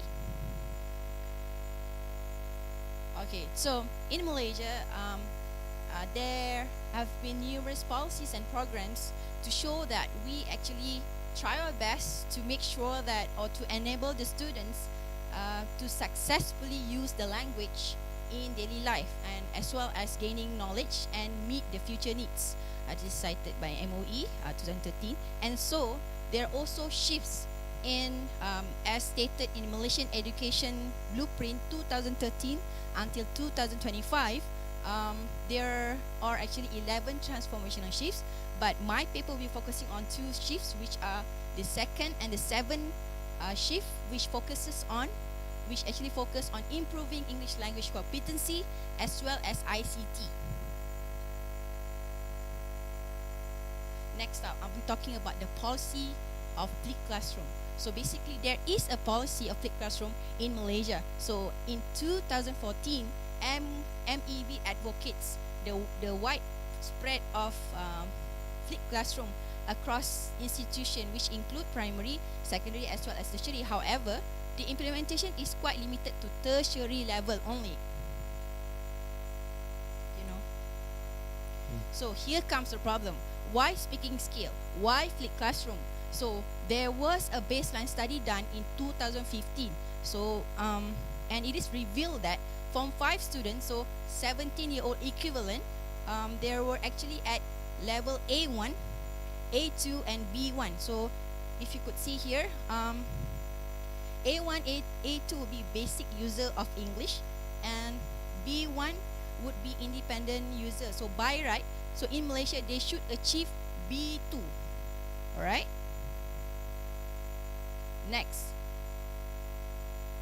Okay, a study done by Dasa et al. In 2021 also revealed that, because just now I asked why is it important, speaking skill, ESL students have difficulty in speaking in front of the class, and also having, it would be hard for them to converse with their teachers. So this actually hinders their 21st century learning as well, because just now, as I explained, students should be able to communicate effectively. And so in 2022, a study done by Santamani and Yunus, it is also highlighted, actually they use flipped classroom, and their main focus would be, they highlighted that learners' limited exposure to English language, both at home and school, was the main reason why students cannot speak. Okay, next. And so this is the reason one. Okay, this one, pre-test. Okay, because just now you might be wondering, back in 2015 baseline, but this one quite recent, 2013, this year, a pre-test was conducted in a school in Putrajaya and reveals that 56% out of 122 students actually categorized as either very poor, or satisfactory. Alright?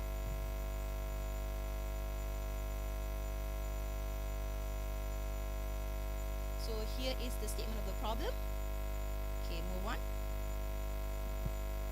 Okay, so here would be the research objective of my paper, right? To investigate the effects of flipped classroom on Form 4 ESL learners' speaking performance. And the research question would be, what are the effects of flipped classroom on Form 4 ESL learners' speaking performance? And this would be the hypothesis now, and hypothesis alternative. Okay, for flipped classroom model, according to Muhammad Faisal et al. 2018, the flipped classroom does not have any specific model. So basically they have like common criteria whereby they're gonna like receive content before they actually come to school or attend classes. So basically, I'm using this. The students will have lecture. They're gonna use Flip, Flip, and then after that, they're gonna like discuss. They can use the app Flip, and they also can discuss at class or while attending classes. So this would be the literature review. I'm gonna summarize them up. Okay, so what is new? What is new about Flip Classroom here? So there is a need to use an app. This is according to Nair and Yunus in 2021. So you cannot simply, in their study, it is stated that students cannot, in order to give them a content, a tool or an app should be given. So before this, some of the studies conducted, they already used WhatsApp group as well as blank space. So mine, I used Flip application. Next up, what's new? So most studies were conducted at tertiary level, and then were like concentrating on content subjects like science and mathematics. Next up, for language teaching and learning, concentrated more on vocabulary, adjective, tenses, and this one speaking skill, but at tertiary level. And also, there have been studies conducted on perception on Flipped Classroom. And so, there's no specific focus on weak students at secondary level. So here comes the methodology. So I'm using quantitative research, quasi-experimental design. So there are 120 students, Form 4 learners, is at SMK Putrajaya Precinct X, and the participants were 48 Form 4 students, weak students, okay. And there was also one teacher who actually conducted the whole session, all right, 15 over, and then that particular teacher have experience of over 15 years of teaching English, and also he's good at handling ICT as well. Purposive sampling, and the instrument used will be for the pre and post test would be SPM, English speaking test. So SPM is like O level, okay. And then for SPM and speaking assessment skills, I use that because it's verified by Ministry of Education, and they are using that. So all Form 4 and Form 5 teachers in Malaysia, they are using this in order to assess speaking skill. So this would be the procedure. So I took 8 weeks to conduct the whole session. Here you could see for the pre-test, students will be given a pre-test, be sitting for a test, and then after that, marks will be recorded, and then they have intervention. They went through intervention or treatment, so videos or related vocabs or even models on how to go about the speaking activity will be given via Flip. The app name is Flip. And then learners were given various speaking activities based on Form 4 textbooks, and also they can negotiate with the teacher. If let's say they don't like the topic, they could always change, right, since they are adult learners as well.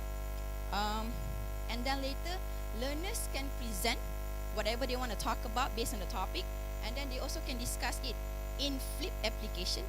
And let's say some of their friends already uploaded their speaking videos, their friends can even comment and redo their video.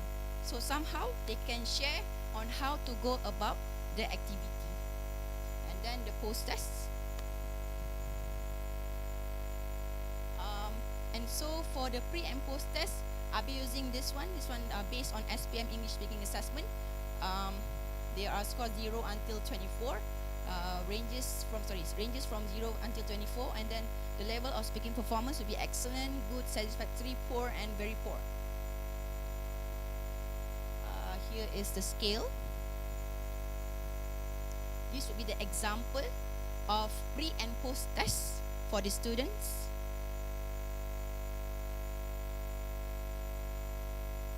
So talking about reliability and validity, content validity. So the questions measure what it is supposed to measure, and then talking about validity, it is relevant because teachers in Malaysia are using that particular format of SPM format. Next up, so this will be the findings. As you can see, the blue color will be pre-test, and then the orange color will be the post-test. So before that, there were 24 students who were categorized as poor, but after that, there were 30 of them categorized as level or categorized as satisfactory, or and another one would be good, 18. So you can see that the students improve when it comes to speaking performance. This one, the one that I explained earlier. Using SPSS, you could see that 10.85 belongs to category satisfactory. So before that, before using flipped classroom, students, majority of them were categorized under satisfactory. And then also after that, 14.25, we can see the average students actually perform better if compared to before using flipped classroom. So even though they falls under the same category, it's satisfactory instead of good, but we can say that their speaking performance improve if we make comparison between the mean. Next up, it can be seen from the table. There is a significant difference using level 2 till is 0.00, and then there is a significant difference in the average scores between before and after treatment of flipped classroom, and when the significance level is lower than 0.05. So hypothesis null is rejected. So this would be the example from Flip app. So this one would be clips of them talking about places that they want to go.